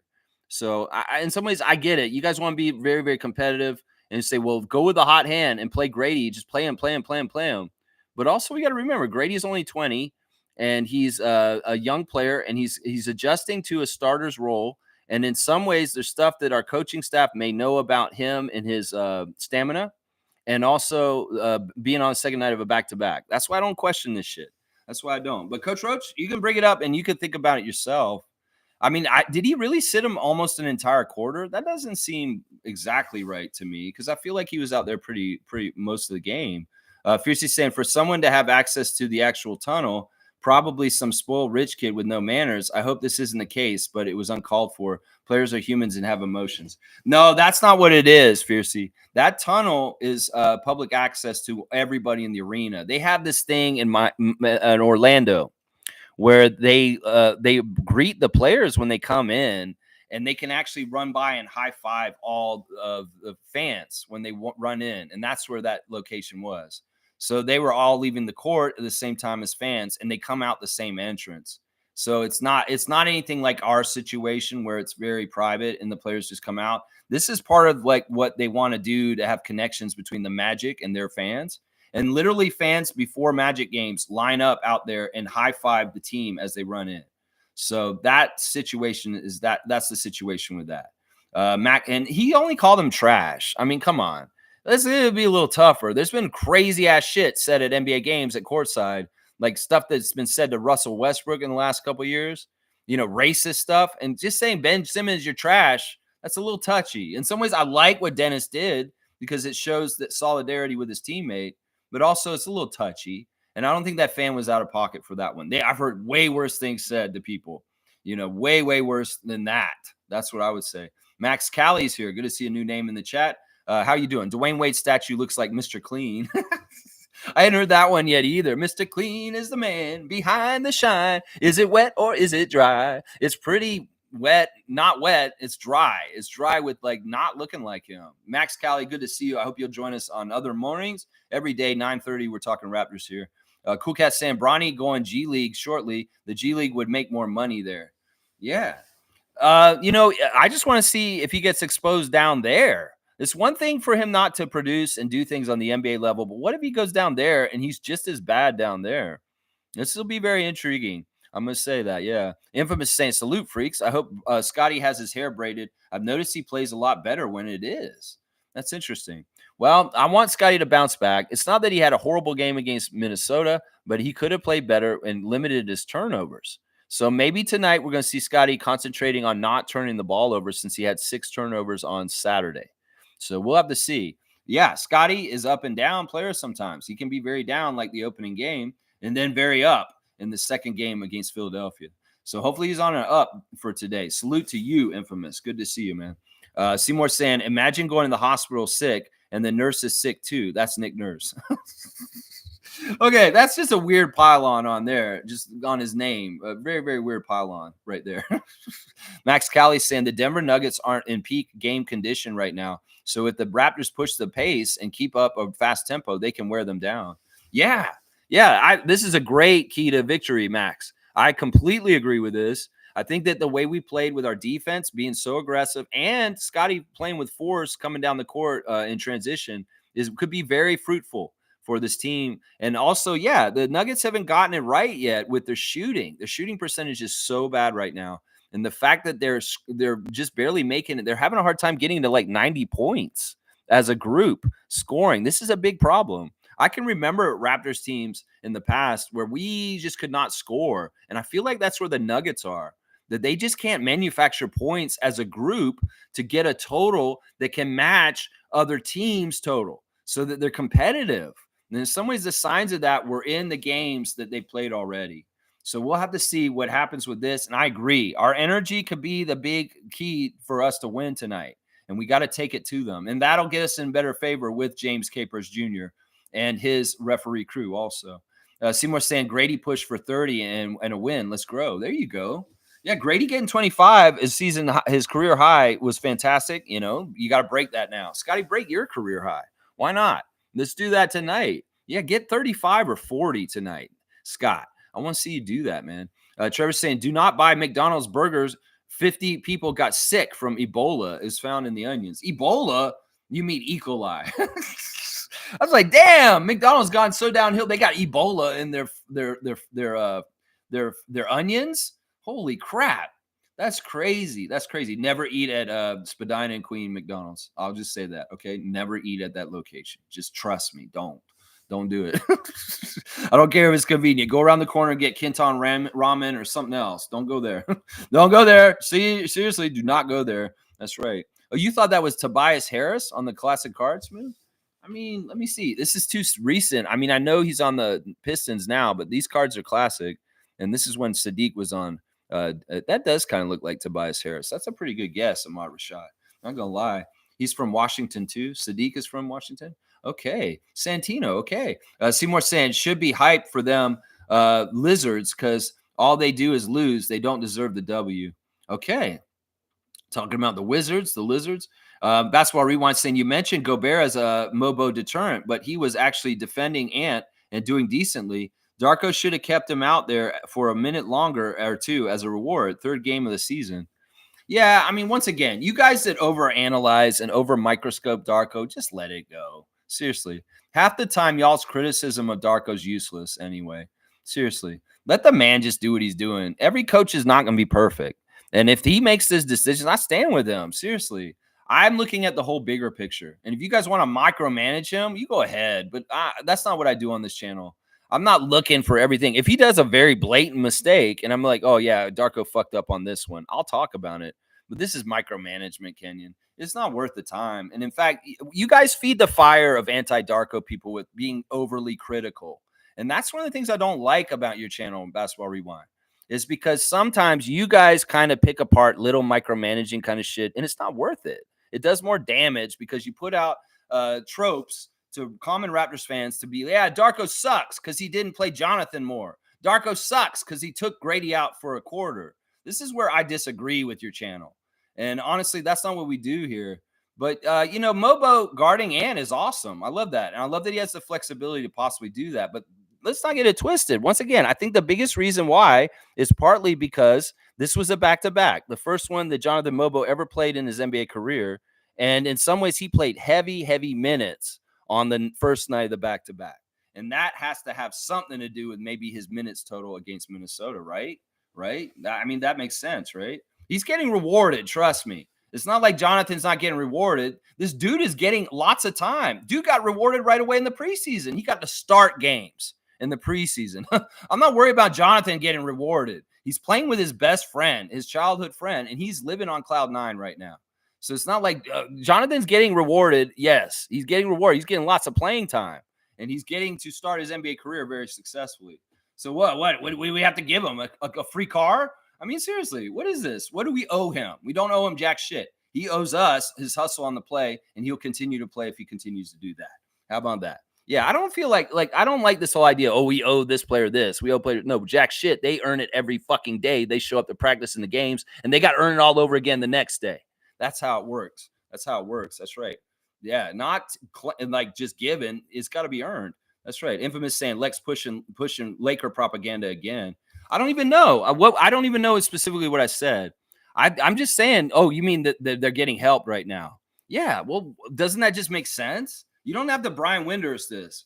Bronny and Bronny. They want to talk about them a lot. In the past, the Lakers have been bad, and we talked about them too much for what they were doing. We better make sure they're good so that they can be talked about in a feasible, realistic, earned way.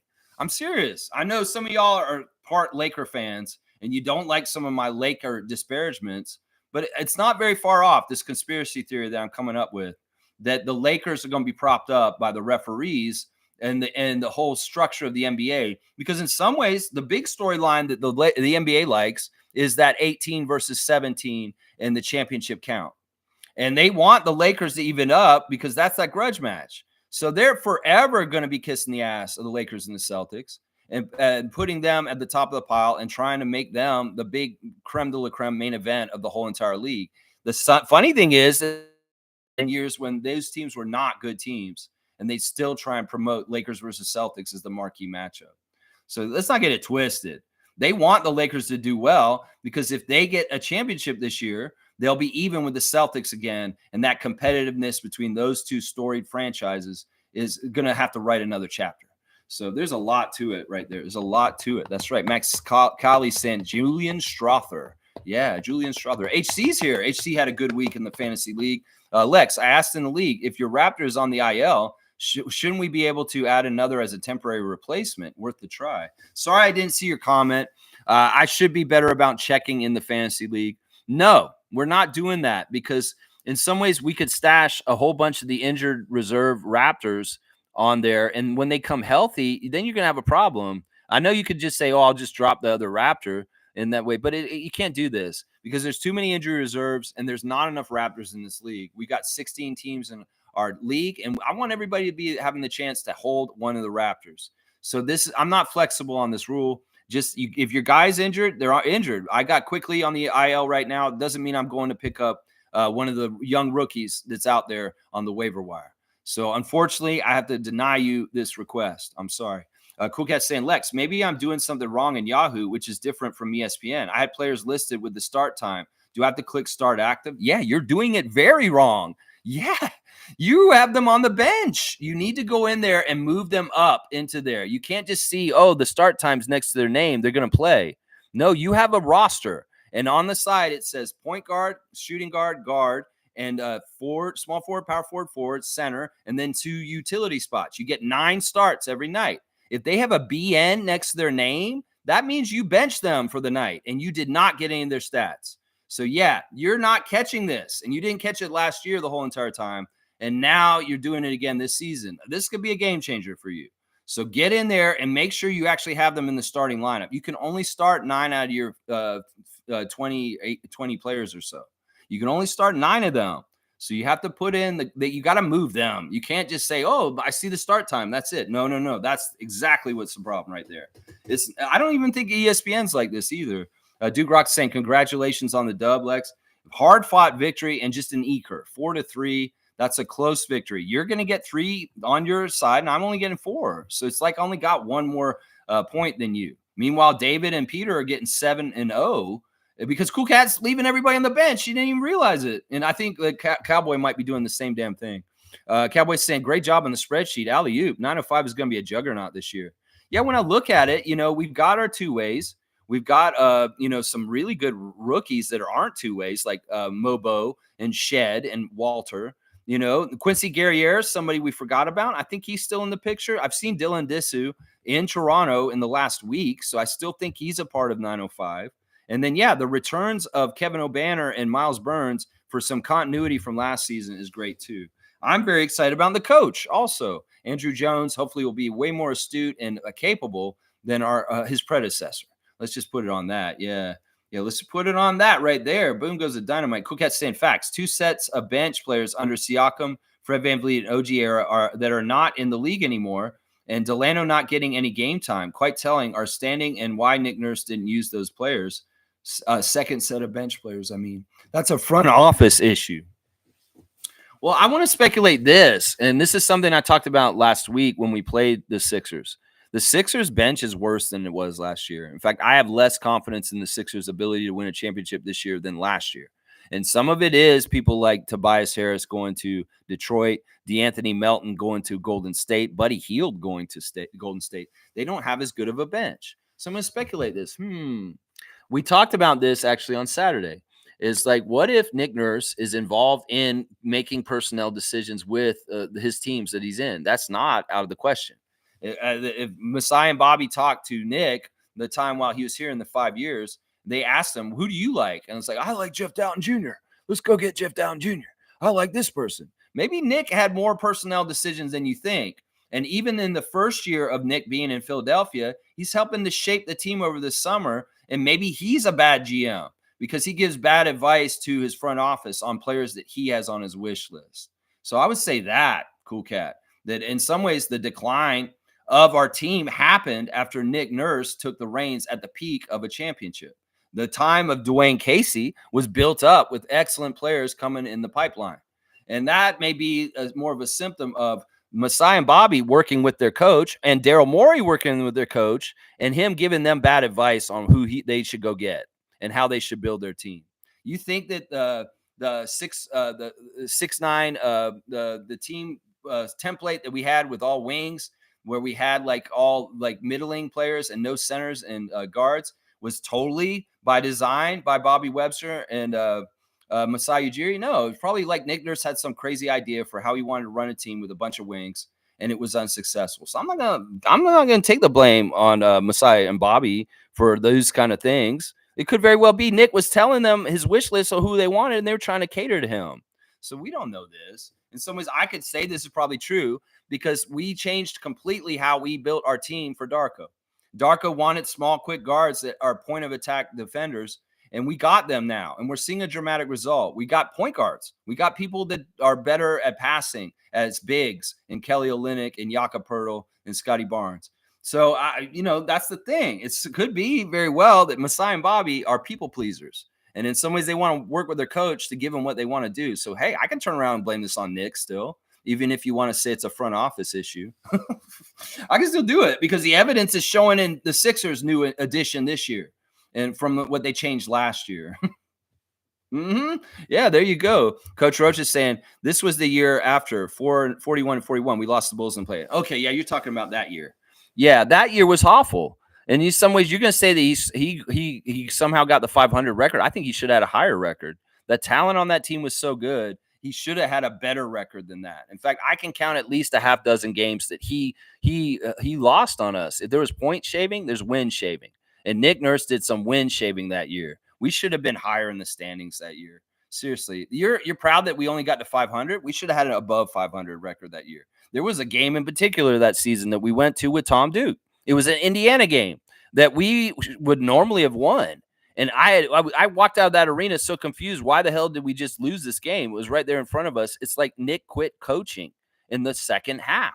Seriously, you want to really pay attention to those games, Coach Roach. Go back and watch them. You'll see Nick. Now, his whole way of doing things used to be, all right, I'm going to sit on the bench for like the first 2 or 3 quarters.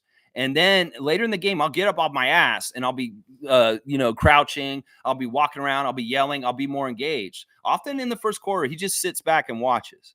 Well, at the end of his career with the Raptors, he never got off the bench at the end of games to get active into the game and start fighting for us as a coach. He gave up. He absolutely gave up. And saying that, He should have had a higher record than 41-41. I got confused. I thought you were talking about what he did the year before, because that was impressive to me, what he did in that record. But yeah, that year he should have been above 500, and he was shaving wins for us. And it started right around Christmas when he started doing it. The fallout between him and Earl Watson, then all the weird confusion with our assistant coaches. There was something weird going on, and it's still not totally clear. And I do know that there was a lot of toxicity. Chris Boucher said there's weird things going on this team. I don't understand it exactly. And it all centered around Nick. Let's not get it twisted. He was in a weird position because he had to act like he wanted to still coach our team when he really didn't. And he was already making plans to come to Philadelphia. Trust me, he quickly went to Philadelphia. Let's not get it twisted. It didn't take very much time for him after he got fired by us to be scooped up and hired by the Sixers. So yeah, I mean, you could have, you could say that's really an accomplishment of his, but I see it opposite. He shaved wins from us because he gave up on coaching for the second half of that season, and we should have had a better record. That personnel was actually better than you described it, at least to my eyes. I thought that team was very good. We could look at where they are now, the players that were on that team, and what they're accomplishing now on their new teams, and you'd be like, yeah, that team was stacked. How the fuck was that team only 500? Nick Nurse was submarining them. Seriously.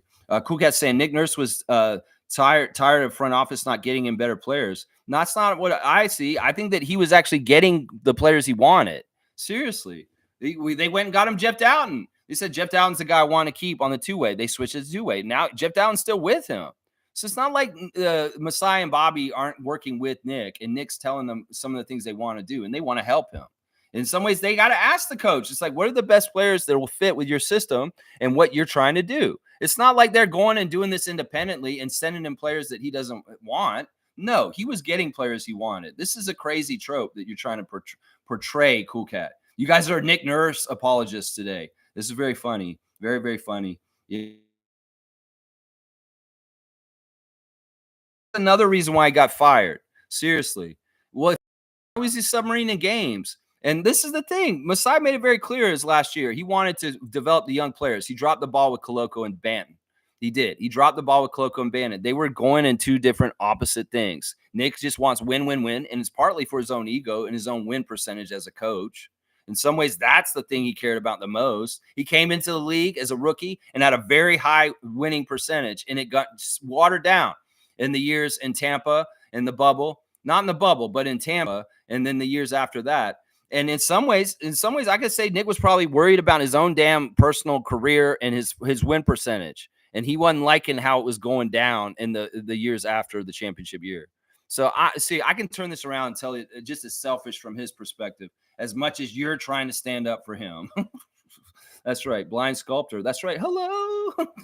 Hello. Fiercely saying, I'm talking regular stats. Despite Trent Jr. being a starter, he does not seem to produce that much. Well, Gary did have a game like he would for us last year on the Bucks yesterday. He only got 8 points. And he was having one of those kind of games where they want him to do more, but he's just not taking that many shots, or he's just not effective, or he's not getting his spots. In some ways, that's part of the reason why Gary Trent Jr. is not a Raptor anymore, because he's not consistently trusted as far as what he'll do and produce on any given night. And well, that's something that Bucks fans are going to have to get used to now. That's right. G Sam Mo, this is history. Vince, even with the controversy, has made a huge impact in Canada. Celebrate and smile. No, I appreciate that she's not totally cool with him, and I'm kind of the same way, but I don't want it to ruin the moment for her.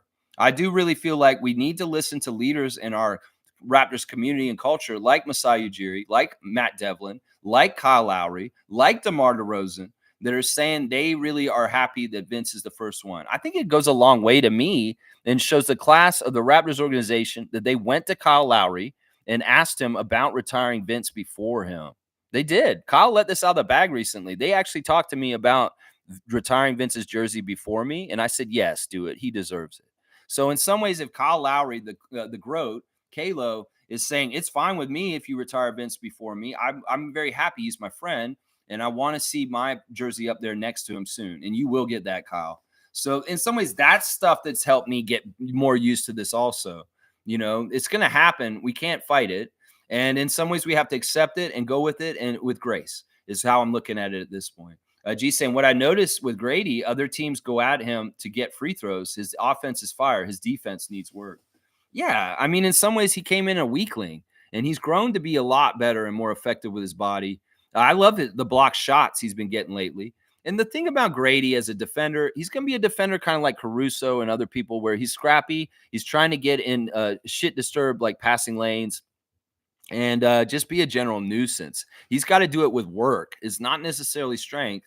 It's going to have to be like getting there to the spot, and quickness and meditating is his strengths on defense. And it's better. It's already better. Last year, he was a big hole and very easy to score on. This year, he's shorn it up better, and he plays really good within the Raptors team defense scheme. And he isn't totally a weak link that people are going at. That's right.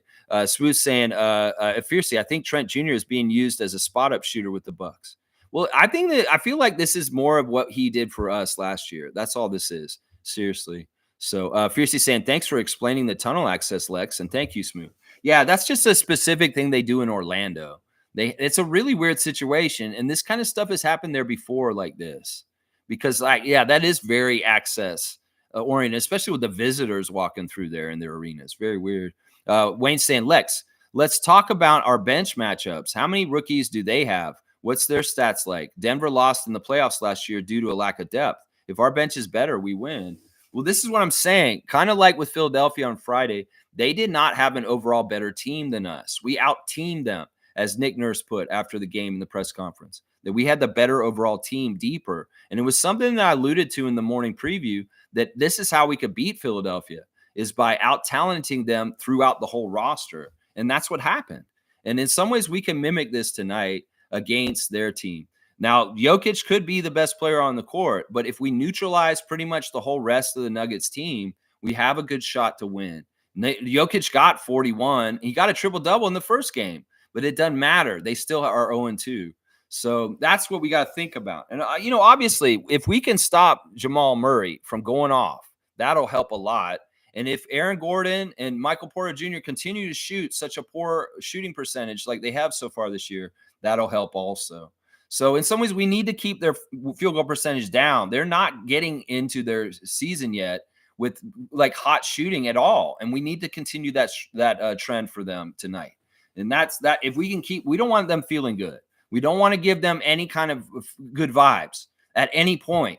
We need them to struggle the whole entire game, and our defensive intensity will drive that if we can. That would be awesome. That would be so good. G saying, I think someone said it here, but this is Scotty's first time as a first option ever. There will be ups and downs and plays and emotions. Raptors will matter with him. Yeah, I mean, in some ways, he's the franchise face. He was kind of already that after the trades, but he got hurt so soon after that. We didn't really get to see him be the franchise face for the second half of last season. Well, now it's happening, and it's bona fide for sure. Some people are going to try and say, oh, RJ is going to fight with him for the leader of the team. And that's a valid point, but let's not get it twisted. When Scott is out there doing Magic Johnson kind of passes, that's the kind of leader that is different than just a scoring leader like RJ. And Scott's vision and the way he was passing to some people on Saturday's game against Minnesota was top level. And I want to see more of that. I also love the trend of Scotty not settling for threes so much anymore and going inside and getting that high percentage. Plus, he's taking his time. He's going down there and he's hearing footsteps, but he's strong and he's smart. He'll throw a pump fake. He'll do things, and he's making sure he's executing. This is all top-notch stuff. Scott is totally different than he was last year, already this year, and I'm excited about it. Duke saying, according to hashtag basketball, Mobo is ranking second and Shed is ranking fifth in their rookie ranking. Still early, though. There you go. That's not ESPN, but that's a reputable rookie ranking site. They're saying that Mobo is the second best rookie in the NBA right now, and Shed is fifth. That's by the stats. They can't argue with the stats. There's nobody else doing that well. Most saying Kyle over Vince. I always say it, but I hear you, Raptor Freak family. Yeah, I'm with you on this. And I wish Kyle Lowry's jersey was the first one retired. So does Larry Tannenbaum. Let's not get it twisted. There's a lot of people that wish that Kyle's jersey was going up there first. But Vince is putting in his work right now. And I'll hear him call some more games this season. I'll see him around games more often. He's spending more time in Canada in this last couple months than he has in the last 15 years. So in some ways, that's going a lot away for me.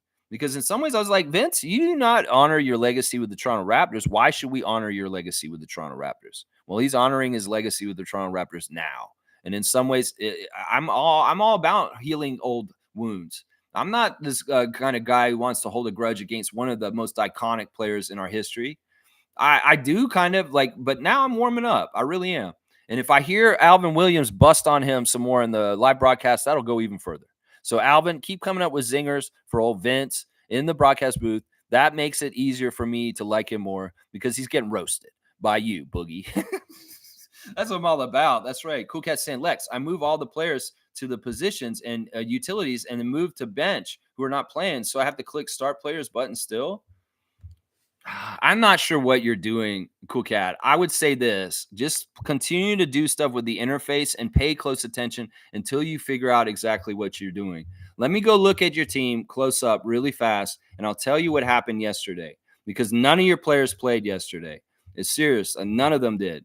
On your team yesterday, you had Pascal, Trace, Obi Toppin all on the bench. And none of those stats, those three players that played were on the bench yesterday. They were not moved there. So you just got to move them up into the positions of PG, SG, and all that. Now, your positions for today, you've got a full starting lineup from Aaron Gordon in the utility all the way up to Devin Booker at the top. And there's a couple players on your bench that aren't playing, and that's your choice. It's Shamshay, Jalen Smith, Obi Toppin, and Tyre Jerome.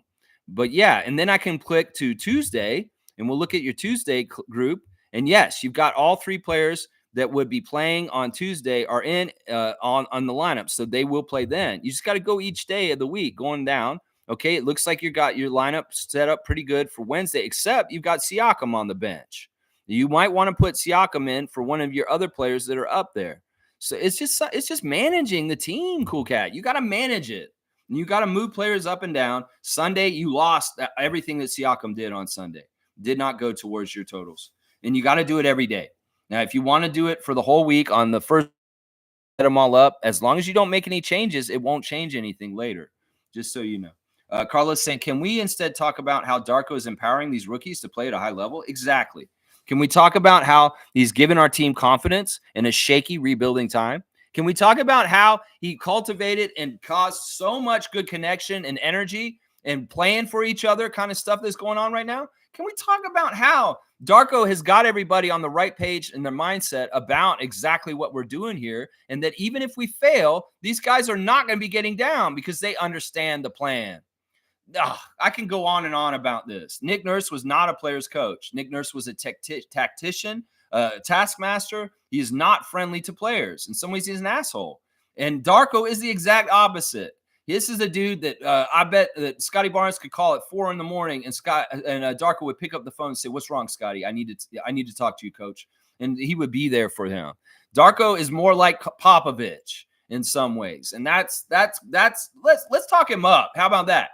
Everybody can be critical about the coach. Everybody can armchair quarterback him on a Monday, every single Monday, like we are on a Monday today, just like they do in the NFL. I would have done this different if I was the Chargers. I would have done this different if I was Mahomes. Let's not be armchair quarterbacks. Let's support our coach, who's a young coach starting his coaching career in his second year, and he has done very well considering the tumultuous tradings and injuries that happened last year, and he continues to do very well. The thing is, y'all get critical of Coach Darko for little piddly shit, and casual, not very intelligent fans take that and run with it, and they go all over the place and start saying, "Oh, our coach sucks." Now, Coach Roach, Kenyon, and beyond, y'all want us to fire our coach so that we can start another whole process, and maybe that coach will be just as criticized, and then we have a coach's carousel, and then all of a sudden it's 2004 and Vince Carter and Sam Mitchell all over again. Do we want this? So let's think about how healthy we can keep the ecosystem of the Raptors. And this is what I'm saying. Y'all talk about the front office like they're this and this and this. Well, I wouldn't have any other front office still. Because honestly, this is a proven winning front office. And that is not very common in the NBA. So let's not get it twisted. Y'all can think, oh, we do better if we had somebody else running the team. We do better if we had this other coach. There's no fucking proof of what you're saying. And I want to keep going in the track of the people that are in charge because they have shown that they know what they're doing with the experience that I've seen in their careers. And that goes to Darko also. So let's not get us twisted. We don't need no coach's carousel of firing our coach every 2 years and bringing in a new guy. We don't need to empty out our front office. Everybody thinks that they're washed. You are absolutely wrong. And the second round of this year's draft proved exactly just how Bobby Webster and Masai Ujiri are not washed, as some people like to say about Raptors circles. So as content makers, I feel like we have a responsibility to inform our fans of our team to be productive and non-toxic towards our team. And content makers that just want to come at our coach and our GM just with piddly micromanaging shit, I lose respect for you because you're not helping the whole situation and what we're trying to do in Toronto with rebuilding our franchise. I'll drop this mic, but it's expensive and I like it. So I'm not going to do that right there. There you go. There you go. That's what I'm going to say about all that right there. Right there. And that's me every day. I don't change on this. Sure, I'll criticize Darko if it's necessary or useful, but not just to fucking undermine him and think, oh, he's not a good coach for not playing Grady for a quarter. Well, that's his damn choice. He's my coach and I stand by him, just like Scotty stands by him. That's what I say on that. That's right. That's right. Let's see. Fiercely saying Buddy Hield is flourishing in Golden State. Impressive start to the season.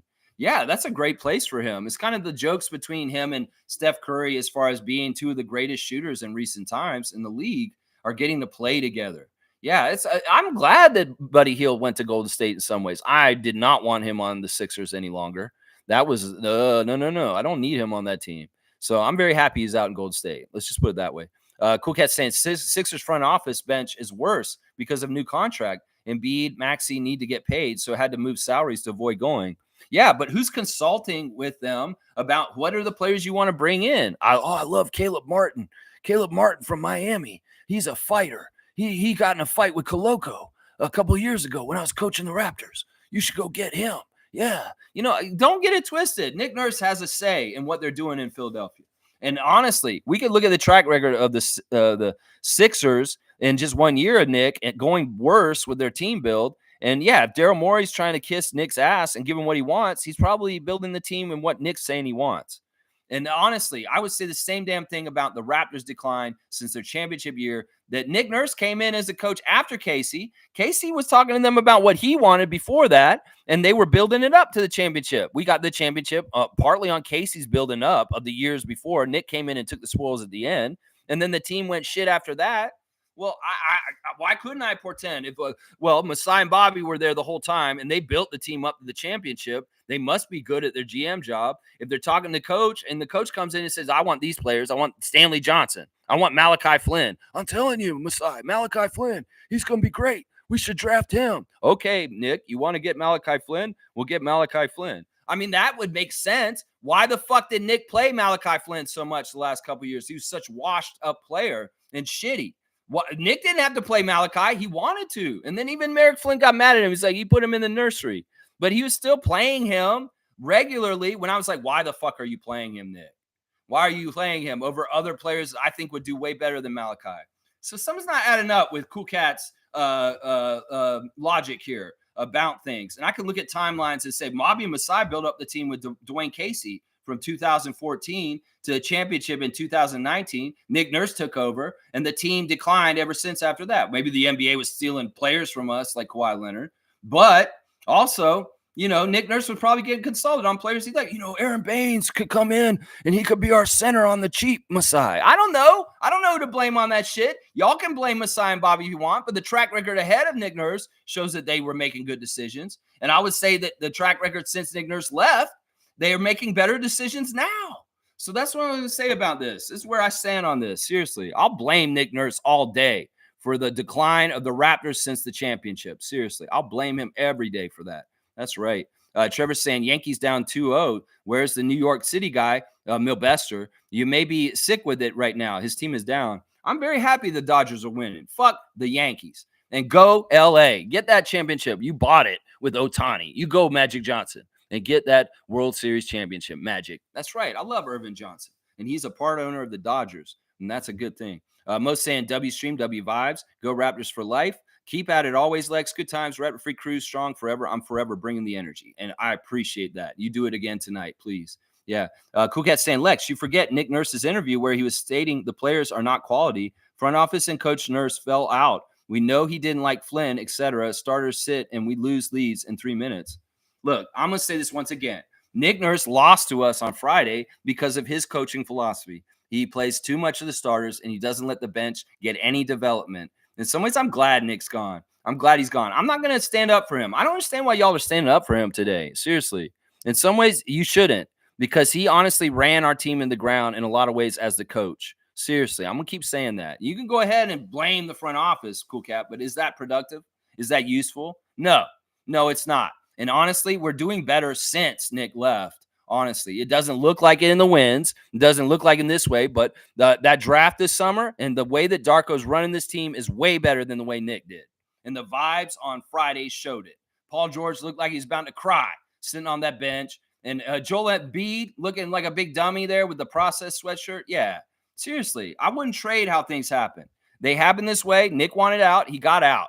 And he had to sabotage our team on the way out to do it. Yeah, and if he didn't like Flynn so much, why the fuck did Flynn play almost every single game while Nick Nurse had him available? Seriously, if he didn't like Nick didn't like Malachi, why was he always the first point guard coming into the game at the beginning off the bench? There was never no option for backup point guard other than Malachi. There's something not adding up here, seriously, because Flynn got overplayed, honestly, and he should have had more DMPs if I had been coaching that team with the way Flynn would have been playing. Seriously. Randolph saying, beloved Raptors freaks, most informative gang on this game day. You're better than you even know. By always trying to do and be your best, you always bring out your best. Thank you, Randolph, for the words of wisdom. I appreciate you so much. You guys give me a cutoff. Seriously, Monique's already gave me one, and I'm at 2 hours right now. Let me see where Leo's saying this morning. This is actually from a couple days ago. Training your mind to be in the present moment is the number one key to making healthier choices. Boom goes the dynamite. Here's the Instagram stories. Davion Mitchell has a fire picture, literally, of him standing in front of one of the fire streams at the Raptors home opener with the fire scorching up. Actually, that's not the home opener. That's the win over Philly. He's wearing that 45 in white. Yeah, and then he's got some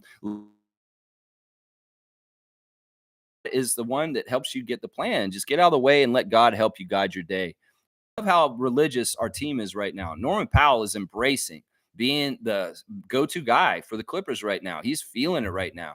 He is really, really happy, and that's good stuff. Jamal McGlure is saying, I must be old. I still believe in respect. He's got some crazy-ass pictures of people shopping in grocery stores during 2020 with, like, water bottles on their head. It's so crazy.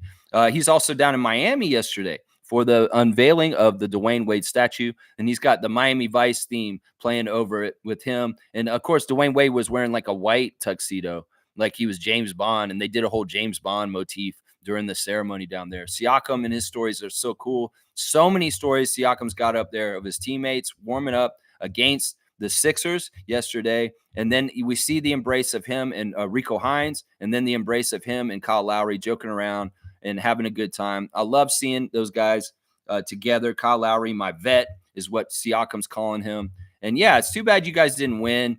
Pacers, I was rooting for y'all. I wanted to see the Sixers go 0-3, but y'all couldn't seal the deal on your own home court.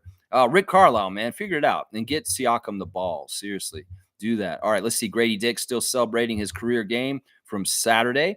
Everything in its own time, guys. Grady's going to get another high one soon. Eric Smith is putting on blast Davion Mitchell for his great dribbling. There's Jamal Shed walking in with his cool bag, and he's also celebrating his coach, Kelvin Sampson, on his DJ Carton somewhere yesterday. I think they were still in Minnesota yesterday in the morning, and they left and traveled back yesterday, but they're back in Toronto today for sure. Shamshay's putting Mitchell on blast. Wubbs is Jacoby Walters putting Mitchell on blast also. There's your Instagram stories. Very strong religious followers on our team with IQ, Scotty Barnes, Jacoby Walter, and Jamal Shed and Davion Mitchell. They're very much men of faith, and that's a very, very good thing. Cool Cat saying, no, I'm taking up Nick Nurse. I'm more about Siakam, Fred VanVleet, OG's record because of no help. Yeah, I don't know why we're talking about this so much. This is the past. I'm supposed to be previewing the Denver game. I know Coach Roach made a comment about the 41-41 season with the DeAr DeRozan playing game. But in some ways, I'm like Leo's words of wisdom. Let's stay in the now. Let's stay in what we're doing. Let's not get ahead of ourselves with the schedule and worrying about it. Ooh, and let's not like go so far back.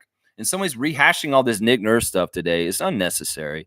My archive has so much of this already in it. And people can hear blow by blow in that last season, every single day, me talking about what I was seeing with what Nick was doing on the down low while it was happening. Something's not right. And I was saying it. And then by the end of the season, it all was revealed. Everybody is just a saint, and he was doing good things for us. You guys are wrong. And if you watched it really, really closely, you'd see just how much of a snake he was. Just like Kevin Durant when he went from the Thunder to the Warriors to get championships. This is the same action as a coach. And not only that, he did that action like Durant doing that, going to a division rival and trying to chase a championship on another team, just like Durant did. He also did the Vince Carter on the way out. I'm telling you. And he quit on the team early, and he made it confusing and tough for our guys to try and win that play-in game against the Bulls. So, man, I don't like going so far in the past and talking about this, but we will when people want to bring it up. Trevor's saying tonight's game is going to be the first purple win of the season. Are they wearing purple tonight? I hope they aren't. I don't know any indications they're actually wearing purple tonight. I have not heard they're wearing purple tonight, Trevor. If you know something that I don't know, I hope they're just wearing their regular jerseys tonight. I think those purple games are not as often as you think. I think that there's only like 12 of them the whole entire season.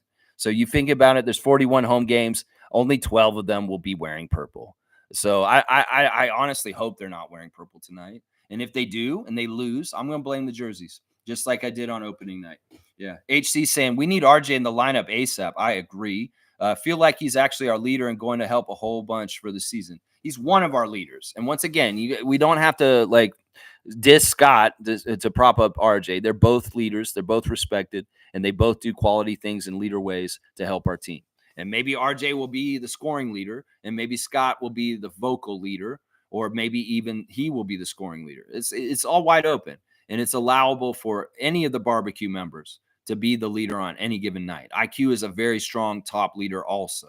And we need to stop thinking there's just got to be one designated leader. This is the kind of talk that drove Tracy McGrady to Orlando in the 1991 season. This is like, what? This is stupid.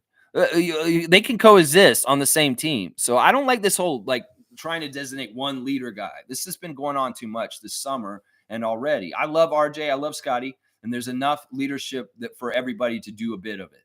How about that? How about that? Fiercey's got Darko on blast. Cool Cat saying, thanks, Lex. It's weird. I never put Pascal on the bench. He is always my power forward. I'm not sure how he got moved. You know, I'm not moving my favorite at all. Yeah, he's on your bench right now. And just seriously, take some time when you have free time, you're not working or something like that, to just really like play around with the site and learn it and pay close attention to it. I know that you're newer to the fantasy, but you've played all 3 years now. And I've been wondering why you've been such a bottom dweller. And now I'm starting to realize it's because you don't actually know how to play it yet.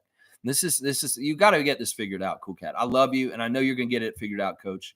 Andrew saying, I like Darko more than I like both Nurse and Casey. Yeah. I mean, I like Casey a lot, man. I still love Casey. Like, I was a big Casey guy. Ashamed of our team when we fired him right after Coach of the Year. And so I was very confused in that summer of 2018, but it all came and worked out very well. And that's why I have so much faith in Masai, because he has made some very ballsy decisions that super paid off. And in some ways, that's the kind of person I want running this team is Masai Ujiri, because he made a very tough call to cut ties with two institutionalized people in our franchise, Dwayne Casey and DeMar DeRozan.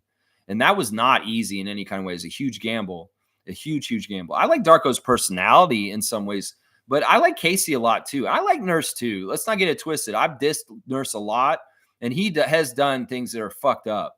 But in some ways, I want to come around to the point where I can be celebrating Nick Nurse and be very, very proud of him in the future.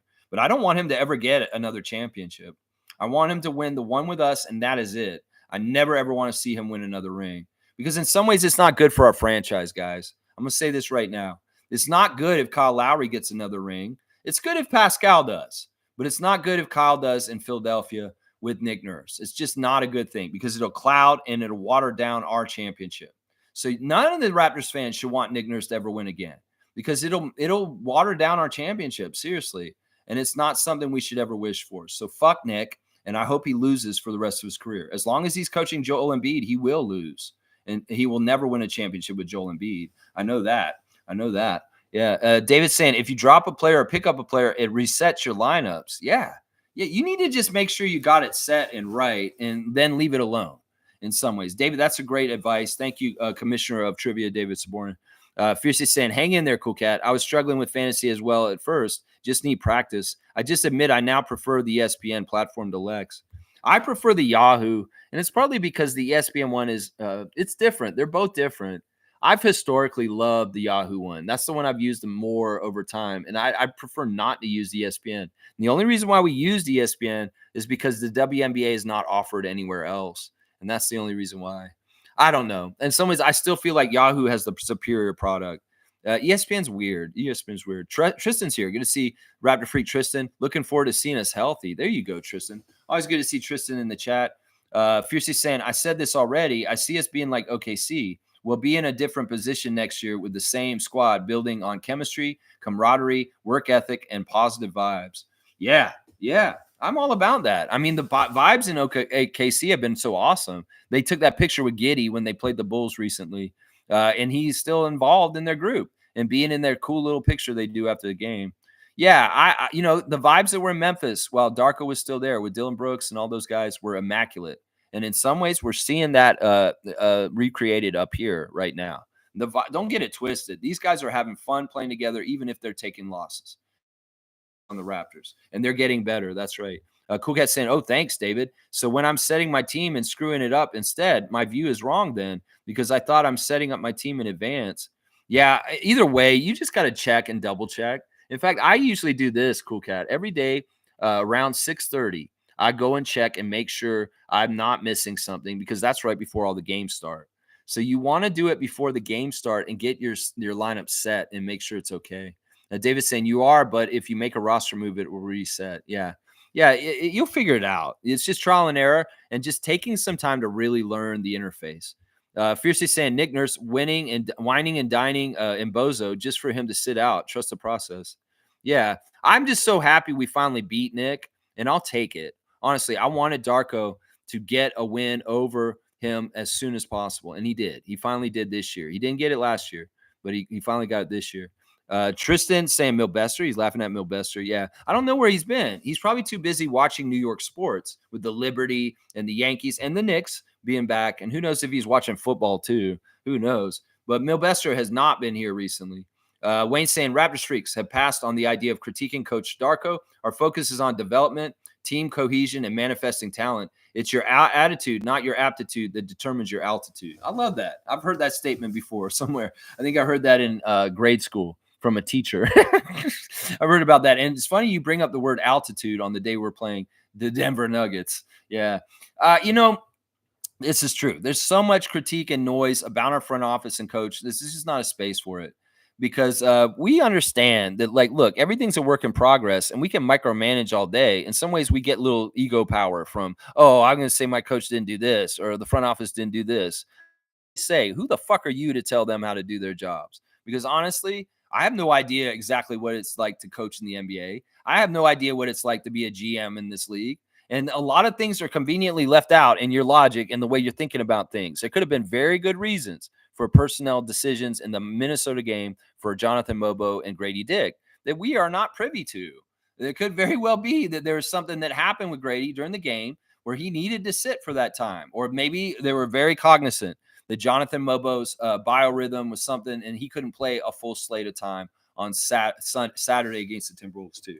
There's a lot of proprietary knowledge within the franchise that fans just don't get or understand. And we could look at it from the outside and think we know what we're talking about, but we have no idea what we're fucking talking about, is what I would say. Yeah. Cool Cat saying, Lex, at the end of the day, front office, Masai as the president, vice chair, the buck stops with him as Masai, my last statement. That's true.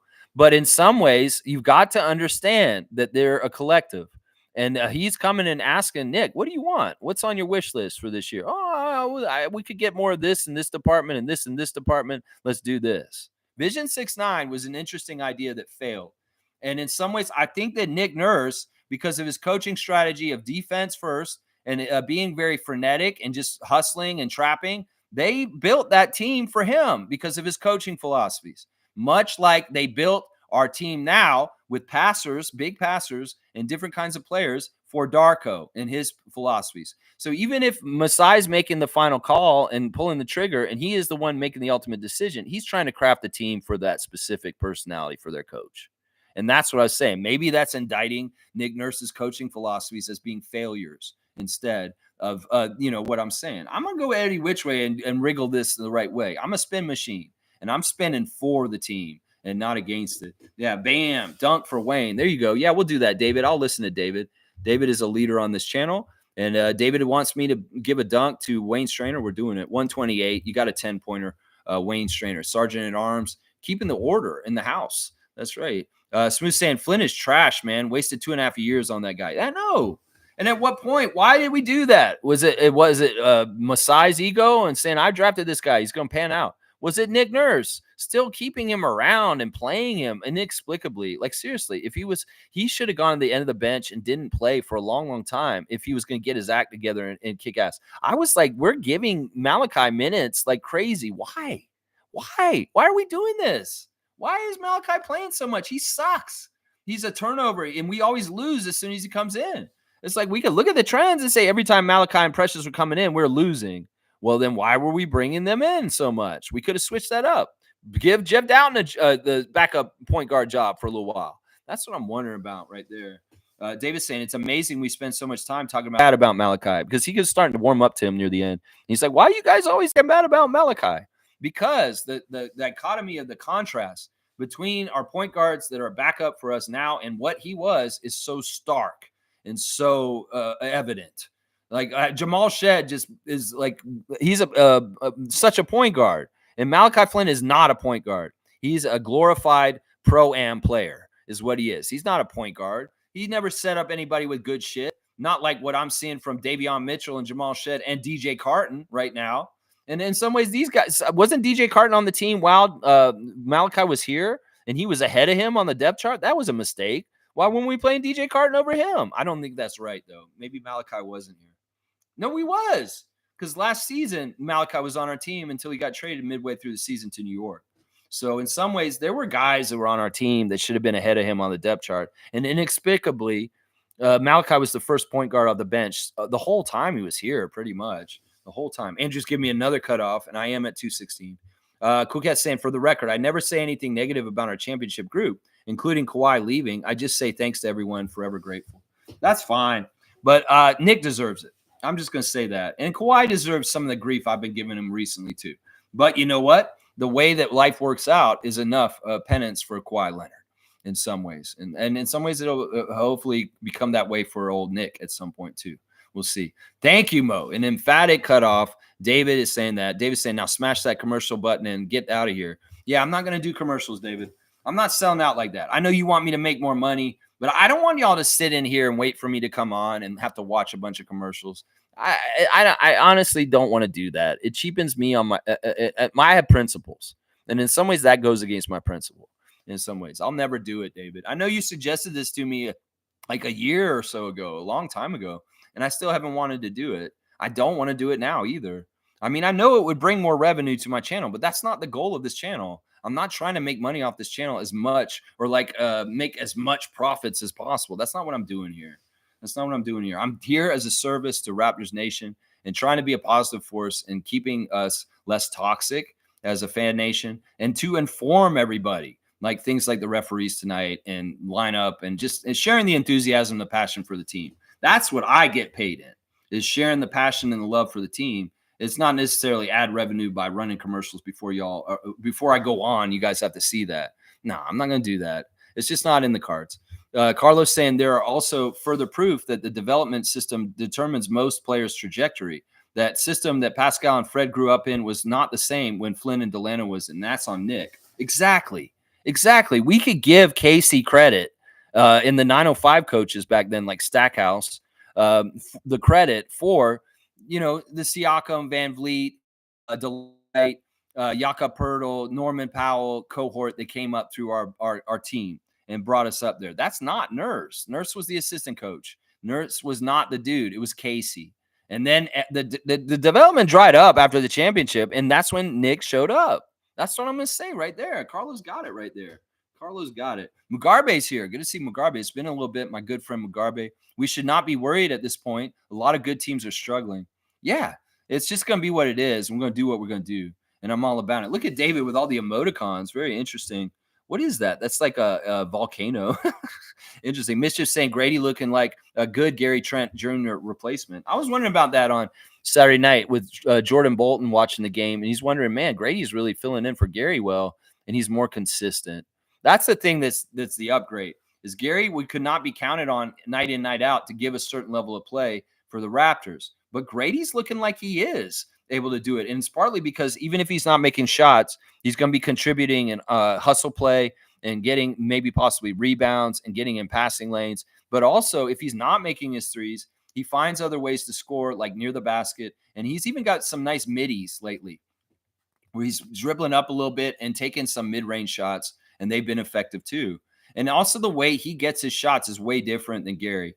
Gary's a rhythm shooter. He has to have a dribble, and then shoot. It's always that way. He can't take the shot off a pass. In some ways, he's not as effective in that. He makes his shots off his own dribble, and that means he has to do some isolation stuff before he can get his shot off. And Grady is a catch and shoot. As soon as he catches that ball, he can shoot it and put it in. In some ways, Gary has to put the ball on the floor, dribble it twice, and then shoot it, and the defender's already there. So that's part of it right there. He is an upgrade for Trent, for sure. Yeah, boys getting a haircut. That's right, getting a haircut. That's right.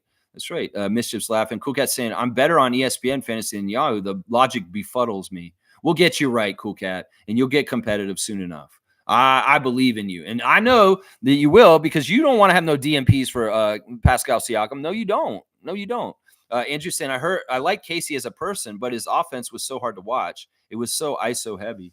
Yeah, the thing about Casey was he was stubborn with substitutions and changes and trying to adjustments. And in the middle of the playoffs, and he wouldn't make the adjustments, and a lot of us could see him, and he'd be stubborn, and we'd lose because the other team would just keep doing the same action, and it would have the same result, and that was too bad. And in some ways, it's Casey had to battle LeBronto, which was a very difficult time to coach the Raptors, and to be honest, anybody was going to lose to LeBron during those years just because of the way things were, and.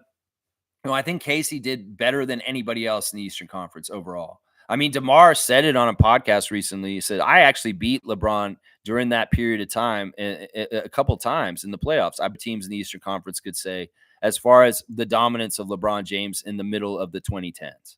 So, and Casey built us up, but he couldn't take us all the way to the top. And we made the tough decision. But he should get a lot of credit for 2019. Most saying you should cut out Nick Nurse's name in the chat now, and just a thought and just helping. Yeah, maybe I don't go 22 minutes over because I get sidetracked.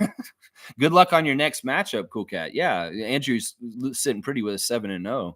I like that. Greg, aka Gus, just posted a new Raptors video in a while. Yeah, I'm not watching Greg anymore. He's got a lot of fancy cartoons, and he has a lot of inside jokes, and he's a funny guy. He's a nice guy.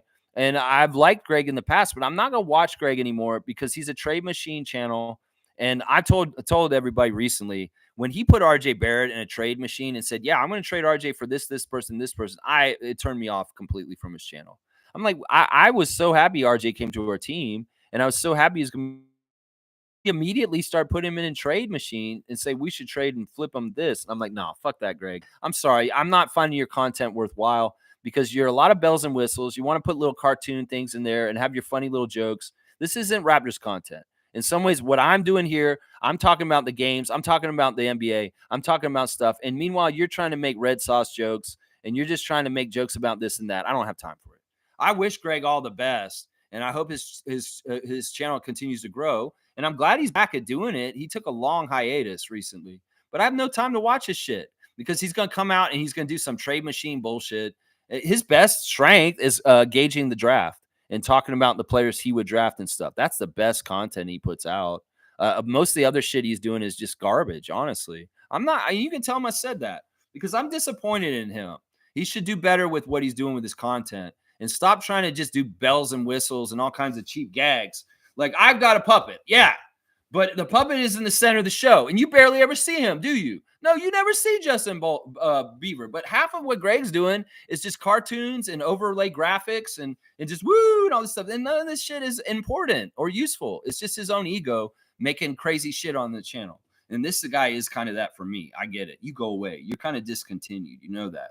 I love you though, but you're good at making dams. But honestly, you're like a comic relief. You're if I need a co-host all of a sudden. You just kind of come in here for me. But otherwise, you're not totally necessary. And that's why I love you. This is my son. I'm sunning Justin Bieber. Yeah. All right. Good hug. That's right. They have to be a certain time for them to last. All right, buddy. Go back to making your dams. All right. There you go. There you go. There you go. There you go. That's what I'll say about Gubs. Let's see. Cody Willis is here. OSC fam. Night podcast. Okay, cool, man. Cody, nice to meet you. Thank you for joining the Raptors Freak channel this morning. And thank you for a subscription. I hope you'll join us on some other days. We're going to be here every morning. I'll be reacting to the Nuggets game tonight, tomorrow morning. And you can come in and hear that. Yeah. Cool Cat saying, oh, from our media guys, I heard that scouts were at our games. Damn, they want to poach our players already.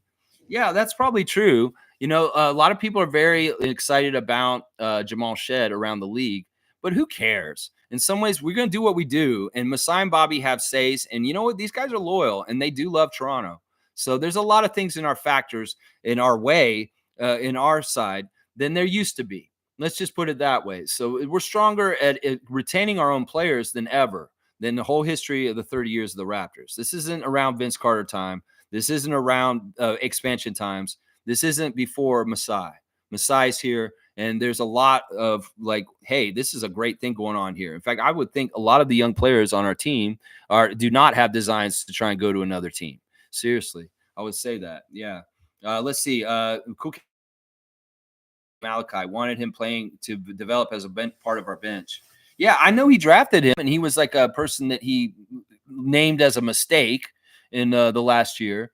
But in some ways also, anyway, I think that maybe I should add a couple names to not talking on this channel list. And two of them have been talked about too much today, honestly. Carlos saying, would Malachi be different when he came in the same time as Fred as under Casey? No, I don't think so, because they're not the same player. First of all, Fred is very much way more intelligent than Malachi Flynn. Malachi Flynn's not that smart. I can tell.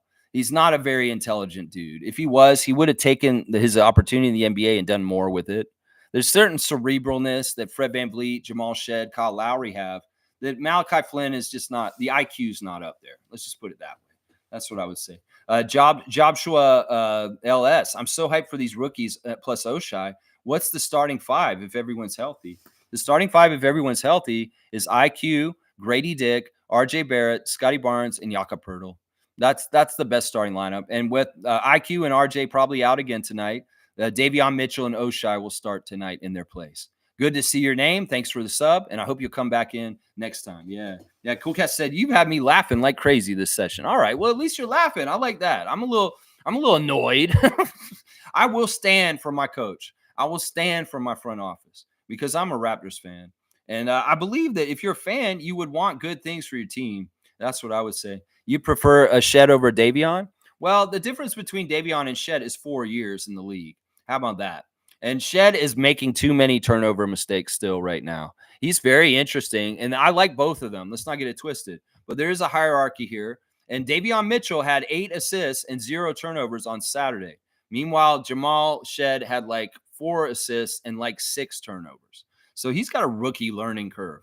And he can't start. No, he can't start now. Now, he needs to go down to 905 and run the show for that 905 team, and he'll do way better down there, and he'll have a lot more chances to be making mistakes where it doesn't matter as much. So Shed will go down there, and he'll be the number 1 point guard for the Toronto Raptors 905 G League team. So that's what I say right there. I know a lot of people prefer Shed, but Davion Mitchell is the more savvy, knowledgeable player. He's played against all the NBA players for a few years, so he understands their tendencies and matchups. Jamal Shed is so green. He just showed up, and he's not ready. In some ways, he's ready as much as we're playing him, but he's not ready to start. No, he's not. Cool Cat's saying, have to say kudos to Oshai's improvement. He looked great this season compared to Summer League. Yes. Yes, he's worked hard and he's looked way better.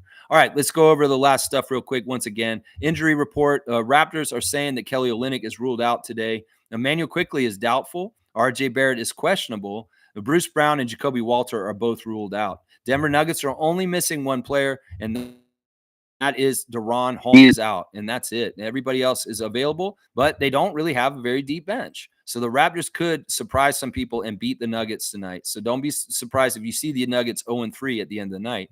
The referees are James Capers Jr., Aaron Smith, and Sheree Mitchell. And all three of them favor the Nuggets, just so y'all know. All right, I think that's it. There's a birthday today. Happy birthday today to Jarrett Jack, former Toronto Raptor Jarrett Jack, point guard from Georgia Tech, who played for the Raptors around Chris Bosh era. He's also an assistant coach in the league right now. So we say happy birthday to Jarrett Jack. He is 41 years old today.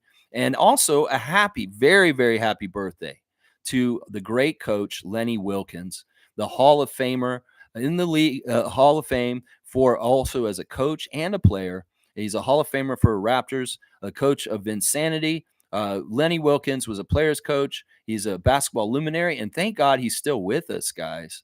Lenny Wilkens is up there, guys. I think he's like, if I do the math correctly, he's 87 today, guys. Lenny Wilkens, former coach of the Raptors, is 87 today. Of course, Lenny has the most losses in the history of the NBA, but for a while he had the most wins also. He did until Popovich beat him recently. So, yeah. Oh, man, that's such a big birthday. We're talking about Nurse and Casey and Darko today. Let's not forget about Lenny Wilkens also. And some people say, well, Lenny Wilkens wasn't this and that for us. No, he was a good coach because he let the vets coach Vince Carter, and he was a player's coach at the right time in the Raptors history for what we needed. And let's not get it twisted. Lenny Wilkens, his legacy and his career is awesome, even if he did take a lot of L's. So happy birthday, coach. One of my favorite Raptor coaches of all time. Seriously. All right, get y'all's lineup correct. And I know you'll get it right, Cool Cat. That's right. Joshua is saying, it seems the pace moves faster with Shed, but I agree. Experience versus height. Shed with time.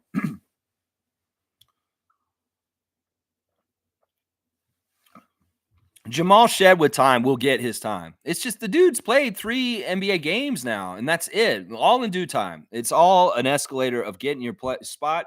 He'll get there, trust me. And he's coming along very fast. So it may be sooner than later. But let's not get ahead for it. Yeah. Back at it. 2024, 2025 shenanigans. All right, Troy Henry. I'm glad to see you back. That's right. Another name back in the chat. Troy Henry. Good to see you, my guy. Welcome back to Raptor Freak family. You know I've been here the whole time. 9:30 a.m. tomorrow morning. Let's go, Raptors. Let's beat the Nuggets. Contain Jokic. And let's keep the rest of the Nuggets shooting a poor percentage. And maybe we can fuck around and outscore them because we're garnering more points from a deeper bench, more energy driven. And maybe the rest of the Nuggets are still not hitting their shots and they're having to rely on Jokic too much. And Jakob and Scotty can neutralize him to an extent. I really want to see good work from Jamal Shed and Davion Mitchell and DJ Carton on people like Russell Westbrook and Jamal Murray and limiting them from not helping Jokic, the focal point of this Nuggets team. So we have a recipe for winning tonight. It's there. It's just, are we going to put in the energy? Are we going to get the side of James Capers on our side because we're working real hard? We can do it. We did it on Friday. Let's do what we did then again tonight. And that's how we'll win, and we'll get our second win of the year against the Denver Nuggets tonight. All right, y'all, thanks for watching with me. I know I'm cantankerous. I know I'm opinionated. But once again, I'll say the views expressed on the Raptor Streak channel are solely those of me, and that's it. If you guys want to share the views with me, that's great. If we differentiate on views, that's great too. This world is different perspectives and viewpoints. I appreciate the channel, and I'll be back tomorrow. Get outside, touch grass, Raptorize your day like Nat Bhatti would, and let's go Raptors. Let's beat Coach Malone, the son of our original Raptors coach, on the 30th anniversary season to start in Toronto. That's right. The dialogue makes it fun and interactive. Keep up the great work. Thank you, Cool Cat. I agree with that. Yes, and I appreciate the two-way street that is the Raptor Freak family channel. Let's go Raptors. Let's go Raptors. Go to the game, y'all. Let's go Raptors.